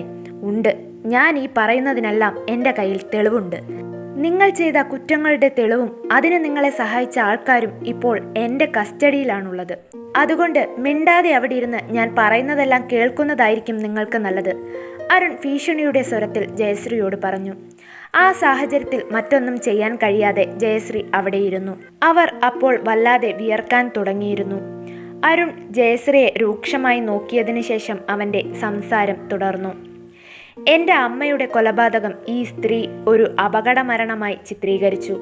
അത് പോരാഞ്ഞ് എൻ്റെ അമ്മ മരിച്ച് 1 വർഷം ആകുന്നതിന് മുൻപ് എൻ്റെ അച്ഛനെ പറഞ്ഞു മയക്കി ആ മനുഷ്യൻ്റെ ഭാര്യയായി ഇവർ എൻ്റെ വീട്ടിൽ കയറി വന്നു. അവിടെ മുതൽ എൻ്റെ കുടുംബത്തിൽ ഉടലെടുത്ത ഓരോ പ്രശ്നങ്ങൾക്കും കാരണക്കാരി ഇവരായിരുന്നു. ഒരു ഘട്ടത്തിൽ എൻ്റെ അച്ഛൻ എങ്ങനെയോ അമ്മയുടെ മരണം കൊലപാതകമാണെന്ന് തിരിച്ചറിഞ്ഞു. അത് ചെയ്തത് ഈ സ്ത്രീയാണെന്നും കണ്ടെത്തി. പക്ഷേ അതിനെതിരെ പ്രതികരിക്കാൻ ആ മനുഷ്യന് മനക്കരുത്തുണ്ടായില്ല. അതറിഞ്ഞ ഷോക്കിൽ അദ്ദേഹം ഹൃദയാഘാതം മൂലം മരിച്ചു. അച്ഛൻ്റെ മരണശേഷം അധികാരം കയ്യിലെടുക്കാമെന്ന് കരുതിയവർക്ക് തടസ്സമായത് എൻ്റെ മുത്തശ്ശനായിരുന്നു. പിന്നീട് മുത്തശ്ശൻ്റെ ശല്യം ഒഴിവാക്കാനായിരുന്നു അവരുടെ അടുത്ത ശ്രമം. മുത്തശ്ശന് കൊടുക്കേണ്ട ടാബ്ലറ്റ് മാറ്റിക്കൊടുത്ത് അദ്ദേഹത്തെ കിടപ്പിലാക്കിയാണ് അവർ മുന്നിൽ നിന്ന് ആ തടസ്സം നീക്കിയത്. ഒരു സമ്പന്ന കുടുംബത്തിലെ അംഗങ്ങളെല്ലാം പെട്ടെന്ന് മരണപ്പെടുകയും അവസാനം ഈ സ്ത്രീ മാത്രം അവശേഷിക്കുകയും ചെയ്താൽ നിയമവും സമൂഹവും അവർക്ക് നേരെ വിരൽ ചൂണ്ടുമെന്ന് തിരിച്ചറിവുള്ളതുകൊണ്ട് എന്നെ മാത്രം ഈ സ്ത്രീ ഒന്നും ചെയ്യാതെ ബാക്കി വെച്ചു. പക്ഷേ സ്വത്തുക്കൾ കൈവിട്ടു പോകാതിരിക്കാൻ അവിടെയും അവർ ഒരു പ്ലാൻ തയ്യാറാക്കി വെച്ചിരുന്നു. അവിവാഹിതയാണ് എന്ന് പറഞ്ഞ് കമ്പനിയിൽ ജോലിക്ക് കയറിയ ഈ സ്ത്രീ യഥാർത്ഥത്തിൽ വിവാഹിതയായിരുന്നു. ഭർത്താവുമായി ഡിവോഴ്സായി നിന്ന ഇവർക്ക് ഒരു മകളുണ്ട്. ആ മകളെ ആരും അറിയാതെ മറച്ചു വെച്ച് വളർത്തി. അവൾ വളർന്ന് വിവാഹപ്രായമാകുമ്പോൾ തന്ത്രപൂർവ്വം എന്നെക്കൊണ്ട് വിവാഹം കഴിപ്പിച്ച് സ്വത്തുക്കളെല്ലാം കൈവശപ്പെടുത്തി വെക്കാമെന്നായിരുന്നു ഇവരുടെ പ്ലാൻ. അരുൺ ജയശ്രീക്ക് നേരെ കൈ ചൂണ്ടി പറഞ്ഞു നിർത്തി. അരുൺ പറയുന്നതെല്ലാം കേട്ട ശേഷം അവൻ എല്ലാ സത്യങ്ങളും തിരിച്ചറിഞ്ഞു കഴിഞ്ഞു എന്ന യാഥാർത്ഥ്യം മനസ്സിലാക്കിയ ജയശ്രീ വല്ലാതെ വെപ്രാളപ്പെടാൻ തുടങ്ങി. അവർ നന്നായി വിയർക്കുന്നുണ്ടായിരുന്നു. ഇടയ്ക്കിടയ്ക്ക് വെള്ളം കുടിക്കുകയും വിയർപ്പ് തുടച്ചു മാറ്റുകയും ചെയ്തു. അരുൺ പെട്ടെന്ന് പുറകിലേക്ക് തിരിഞ്ഞു നോക്കി. അവൻ്റെ പുറകിൽ ഇതെല്ലാം കേട്ട് പരിഭ്രമിച്ചു നിന്ന മേഘയുടെ കയ്യിൽ പിടിച്ച് വലിച്ച് മുന്നിലേക്ക് പിടിച്ചു നിർത്തി. ഈ നിൽക്കുന്ന മേഘയാണ് ഈ സ്ത്രീയുടെ മകൾ. ഈ സത്യം ഞാൻ 10ാം ക്ലാസ്സിൽ പഠിക്കുമ്പോൾ തന്നെ തിരിച്ചറിഞ്ഞു. അന്ന് ഈ മേഘ പുതുതായി സ്കൂളിൽ അഡ്മിഷൻ എടുത്ത ദിവസം രഹസ്യമായി ഇവളെ കാണാൻ ഈ സ്ത്രീ അവിടെ വന്നിരുന്നു. ഇവർ തമ്മിൽ സംസാരിക്കുന്നതെല്ലാം അന്ന് ഞാൻ മറഞ്ഞു നിന്ന് കേട്ടു. ഇവരുടെ രഹസ്യ സംഭാഷണത്തിൽ നിന്നാണ് ഈ സത്യങ്ങളെല്ലാം ഞാൻ തിരിച്ചറിഞ്ഞത്. അന്ന് വെറും 15 വയസ്സ് പ്രായം മാത്രമുണ്ടായിരുന്ന എനിക്ക് ഇതിനെല്ലാം എതിരെ ഒന്നും ചെയ്യാൻ കഴിഞ്ഞില്ല. പക്ഷേ അന്നു മുതൽ ഇന്ന് ഈ നിമിഷം വരെ ഞാനറിഞ്ഞ കാര്യങ്ങൾ നിയമത്തിനു മുന്നിൽ കൊണ്ടുവരാൻ എന്നെക്കൊണ്ട് പറ്റുന്ന തെളിവുകളെല്ലാം ശേഖരിക്കുകയായിരുന്നു ഞാൻ. അവസാന ഘട്ടത്തെ കുറച്ച് നിർണായകമായ തെളിവുകൾ ഇന്നലെയാണ് എൻ്റെ കൈവശമെത്തിയത്. അത് കിട്ടിയ ഉടനെ തന്നെ ഞാൻ ഈ മീറ്റിംഗ് അറേഞ്ച് ചെയ്തു. ഈ നടന്ന സംഭവവും എൻ്റെ കയ്യിലുള്ള തെളിവുകളും ഞാൻ പോലീസിനെ ധരിപ്പിച്ചിട്ടുണ്ട്. അവർ ഏത് നിമിഷം വേണമെങ്കിലും ഇവിടെ എത്തും. ഇന്നു മുതൽ ഈ സ്ത്രീ ഈ കമ്പനിയുടെ ബോർഡ് മെമ്പർ അല്ല. എൻ്റെ വീട്ടിലും ഈ സ്ത്രീക്ക് ഇനി ഒരു സ്ഥാനവുമില്ല. ഇനിയുള്ള കാലം ജയിലിൽ കഴിച്ചുകൂട്ടാം നിങ്ങൾക്ക്. അരുൺ ജയശ്രീയുടെ നേർക്ക് കൈ ചൂണ്ടി വെറുപ്പോടെ പറഞ്ഞു. പെട്ടെന്ന് മേഘ അരുണിന് മുന്നിലേക്ക് കയറി നിന്നു. എടാ, നീ അപ്പോ പ്രണയമാണെന്ന് പറഞ്ഞ് എന്നെ ചതിക്കുകയായിരുന്നു അല്ലേ? മേഘ അരുണിനോട് ചോദിച്ചു. ഞാൻ നിന്നെ പ്രണയിക്കാനോ? ഞാൻ അന്നും ഇന്നും പ്രണയിച്ചത് എൻ്റെ ആദിയെ മാത്രമാണ്. അവളെ ഒഴിവാക്കി പഠിക്കുന്ന സമയത്ത് ഞാൻ നിന്റെ ഒപ്പം സമയം ചിലവഴിച്ചത് നിന്നെ തെറ്റിദ്ധരിപ്പിക്കാൻ വേണ്ടിയാ. നീയൊക്കെ കാരണം എൻ്റെ ആദിക്ക് ഒരാപത്തും സംഭവിക്കാതിരിക്കാനാ ഞാൻ അങ്ങനെയൊക്കെ ചെയ്തത്. ഞാൻ അവളെ പ്രണയിക്കുന്നുണ്ടെന്ന വിവരമറിയുന്ന നിമിഷം നീയും നിന്റെ അമ്മയും ചേർന്ന് അവളെ കൊല്ലാൻ പോലും മടിക്കില്ല എന്ന് എനിക്കറിയാമായിരുന്നു. അതുകൊണ്ട് തന്നെയാ ഞാൻ നിന്റെ കാമുകനായി ഇപ്പോൾ വരെ അഭിനയിച്ചത്. മുത്തശ്ശൻ ആദിയുടെ പേരിൽ പകുതി സ്വത്ത് എഴുതി വച്ചിട്ടുണ്ടെന്ന് അറിഞ്ഞതുകൊണ്ടല്ലേ ഞാൻ അവളെ വിവാഹം കഴിക്കുന്നതിൽ നിങ്ങൾ വലിയ എതിർപ്പ് കാണിക്കാതിരുന്നത്. ഞാൻ അവളെ വിവാഹം ചെയ്ത് കഴിഞ്ഞ് 2-3 വർഷത്തിനു ശേഷം അവളെ ഇല്ലാതാക്കിയാൽ ആ സ്വത്ത് കൂടി എൻ്റെ പേരിലാകുമല്ലോ. അതിനുശേഷം നിന്നെ ഞാൻ വിവാഹം കഴിച്ചു കഴിഞ്ഞാൽ സ്വത്തുക്കളെല്ലാം നിങ്ങളുടെ കയ്യിലാവും. ഇതൊക്കെ ആയിരുന്നില്ലേ നിങ്ങൾ അമ്മയുടെയും മോളുടെയും പദ്ധതികൾ? നിങ്ങളുടെ നീക്കങ്ങളെല്ലാം തിരിച്ചറിഞ്ഞ് തന്നെയാണ് ഞാൻ ആദിയോട് പുറമെ ദേഷ്യം കാണിച്ച് നടന്നത്. അവളെ എനിക്ക് ഇഷ്ടമല്ലാത്തതുപോലെ നടിച്ചത്. നിങ്ങൾ അവളോട് ചെയ്ത ക്രൂരതകളെല്ലാം കണ്ടിട്ടും ഞാൻ കണ്ണടച്ചത് ഇതെല്ലാം കൊണ്ടാണ്. പക്ഷേ ഇതിൻ്റെയൊക്കെ പരിണിതഫലമായി എനിക്കൊരു വലിയ നഷ്ടം സഹിക്കേണ്ടി വരുമെന്ന് ഞാൻ ഒരിക്കലും പ്രതീക്ഷിച്ചില്ല. എൻ്റെ കുഞ്ഞിനെ കൊല്ലാൻ നിങ്ങൾ നീക്കങ്ങൾ നടത്തിയപ്പോൾ എനിക്കത് കണ്ടു നിൽക്കാനേ ആയുള്ളൂ. ആ കുഞ്ഞിൻ്റെ ജീവൻ നിലനിർത്താൻ ഞാൻ മുൻകൈയെടുത്ത് എന്തെങ്കിലും ചെയ്താൽ നിങ്ങൾ ആദ്യം തന്നെ ഇല്ലാതാക്കുമോ എന്ന് ആ സമയത്ത് ഞാൻ ഭയന്നു. നിങ്ങൾക്കറിയാമോ, എൻ്റെ കുഞ്ഞിനെ നിങ്ങളെല്ലാം കൂടി ചേർന്ന് ഇല്ലാതാക്കിയ നിമിഷം ഞാൻ എന്തുമാത്രം വേദന അനുഭവിച്ചു എന്ന്? ഒന്ന് ഉറക്കെ കരയാൻ പോലും എനിക്ക് കഴിഞ്ഞില്ല. എൻ്റെ ആദിയെ ഒന്ന് സമാധാനിപ്പിക്കാൻ എനിക്ക് പറ്റിയില്ല. ആ സമയത്ത് എനിക്ക് എന്നോട് തന്നെ വെറുപ്പ് തോന്നിയിരുന്നു. അപ്പോഴും ഞാൻ എല്ലാം സഹിച്ചത് ഇങ്ങനെ ഒരു അവസരം എനിക്ക് കിട്ടുമെന്ന ഉറപ്പിലാണ്. അരുൺ വിങ്ങിക്കരഞ്ഞുകൊണ്ട് പറഞ്ഞു. എടാ, നീ എന്നെ മനഃപൂർവ്വം ചതിക്കുകയായിരുന്നു അല്ലേ? മേഘ അരുണിൻ്റെ ഷർട്ടിൽ കുത്തിപ്പിടിച്ച് ആക്രോശിച്ചു. ദേഷ്യം വന്ന അരുൺ അവളുടെ കൈ തട്ടിമാറ്റി അവളെ നിലത്തേക്ക് തള്ളി വീഴ്ത്തി. ഇത് കണ്ട് ചാടി എഴുന്നേറ്റ ജയശ്രീ മോളെ എന്ന് വിളിച്ചുകൊണ്ട് മേഘയുടെ അടുത്തേക്ക് ഓടി വന്ന് അവളെ താങ്ങി എഴുന്നേൽപ്പിച്ചു. അപ്പോഴേക്കും അവിടേക്ക് പോലീസ് എത്തിയിരുന്നു. അരുൺ തെളിവുകളെല്ലാം പോലീസിനെ കൈമാറി. എല്ലാം പരിശോധിച്ച ശേഷം ജയശ്രീയെയും മകളെയും പോലീസ് അറസ്റ്റ് ചെയ്തു അവിടെ നിന്ന് കൊണ്ടുപോയി. എല്ലാ നാടകീയ സംഭവങ്ങളും കഴിഞ്ഞ് മീറ്റിംഗ് റൂമിലുള്ള മറ്റംഗങ്ങൾ അരുണിനോട് ആശ്വാസവാക്കുകൾ പറഞ്ഞ ശേഷം പിരിഞ്ഞുപോയി. ആദി അപ്പോഴും കേട്ടതൊന്നും വിശ്വസിക്കാൻ പറ്റാതെ ഒരു ശില പോലെ ചെയറിൽ തന്നെ ഇരുന്നു. ചെറിയ പ്രായം മുതലേ എന്തുമാത്രം വേദനയാണ് അരുൺ സഹിച്ചത് എന്ന തിരിച്ചറിവ് അവളെ വല്ലാതെ നൊമ്പരപ്പെടുത്തി. അരുൺ മെല്ലെ അവളുടെ അടുത്തേക്ക് വന്ന് മുട്ടുകുത്തിയിരുന്നു. അവൻ അവളോട് ഇതുവരെ ചെയ്ത തെറ്റുകൾക്കെല്ലാം കൈകൂപ്പി കരഞ്ഞുകൊണ്ട് മാപ്പ് പറഞ്ഞു. ആദിക്ക് പിന്നീട് ഒരു നിമിഷം പോലും പിടിച്ചു നിൽക്കാൻ കഴിഞ്ഞില്ല. അവൾ പൊട്ടിക്കരഞ്ഞുകൊണ്ട് ചെയറിൽ നിന്ന് എഴുന്നേറ്റ് നിലത്തിരുന്ന് കരയുന്ന അരുണിനെ കെട്ടിപ്പിടിച്ചു. ആദി, നിനക്കെന്നെ വിട്ടു പോകാതിരിക്കാൻ പറ്റുമോ? നീ ഇല്ലാതെ എനിക്ക് പറ്റില്ല മോളെ. ഇനി ഞാൻ നിനക്ക് ഒരു കുറവും വരുത്തില്ല. അരുൺ കരഞ്ഞുകൊണ്ട് അവളോട് കെഞ്ചി ചോദിച്ചു. അവൾ തലയുയർത്തി അരുണിനെ നോക്കി. ശേഷം ആദി അവളുടെ വയറിലേക്ക് നോക്കി കൈകൊണ്ട് ഒന്ന് തലോടി. എന്നിട്ട് വീണ്ടും അരുണിനെ നോക്കി. ഈ കുഞ്ഞിനെക്കുറിച്ച് ഓർത്ത് നീ വിഷമിക്കണ്ട. ഞാൻ ഈ കുഞ്ഞിനെ എൻ്റെ കുഞ്ഞിനെ പോലെ കണ്ട് സ്നേഹിച്ച് വളർത്തും. അരുൺ ആദിക്ക് വാക്കു കൊടുത്തു. അതിന് മറുപടിയായി ആദി ഒന്ന് പുഞ്ചിരിച്ചു. നീ എന്താ ചിരിച്ചത്? അരുൺ സംശയത്തോടെ ചോദിച്ചു. നിന്റെ കുഞ്ഞിനെ നീയല്ലാതെ ആരാ പിന്നെ സ്നേഹിച്ച് വളർത്തേണ്ടത്? അത് നിന്റെ ഉത്തരവാദിത്തം തന്നെയാ. അതിൽ നിന്ന് നിനക്കിനി തലയൂരാൻ പറ്റില്ല. ആദി പറയുന്നത് കേട്ട് ഒന്നും മനസ്സിലാകാതെ അവൻ അങ്ങനെ തന്നെ ആദിയെ നോക്കിയിരുന്നു.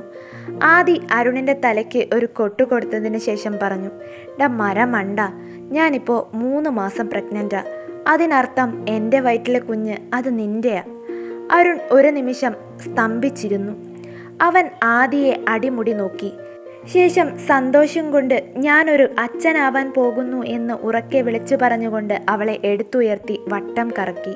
മറ്റ് ദുഷ്ടശക്തികളുടെ ശല്യമില്ലാതെ ആദിയും അരുണും അവരുടെ ജീവിതയാത്ര തുടങ്ങി. കൂടെ അവരുടെ ഇടയിലേക്ക് വരാൻ പോകുന്ന കുഞ്ഞതിഥിക്കായിട്ടുള്ള കാത്തിരിപ്പും.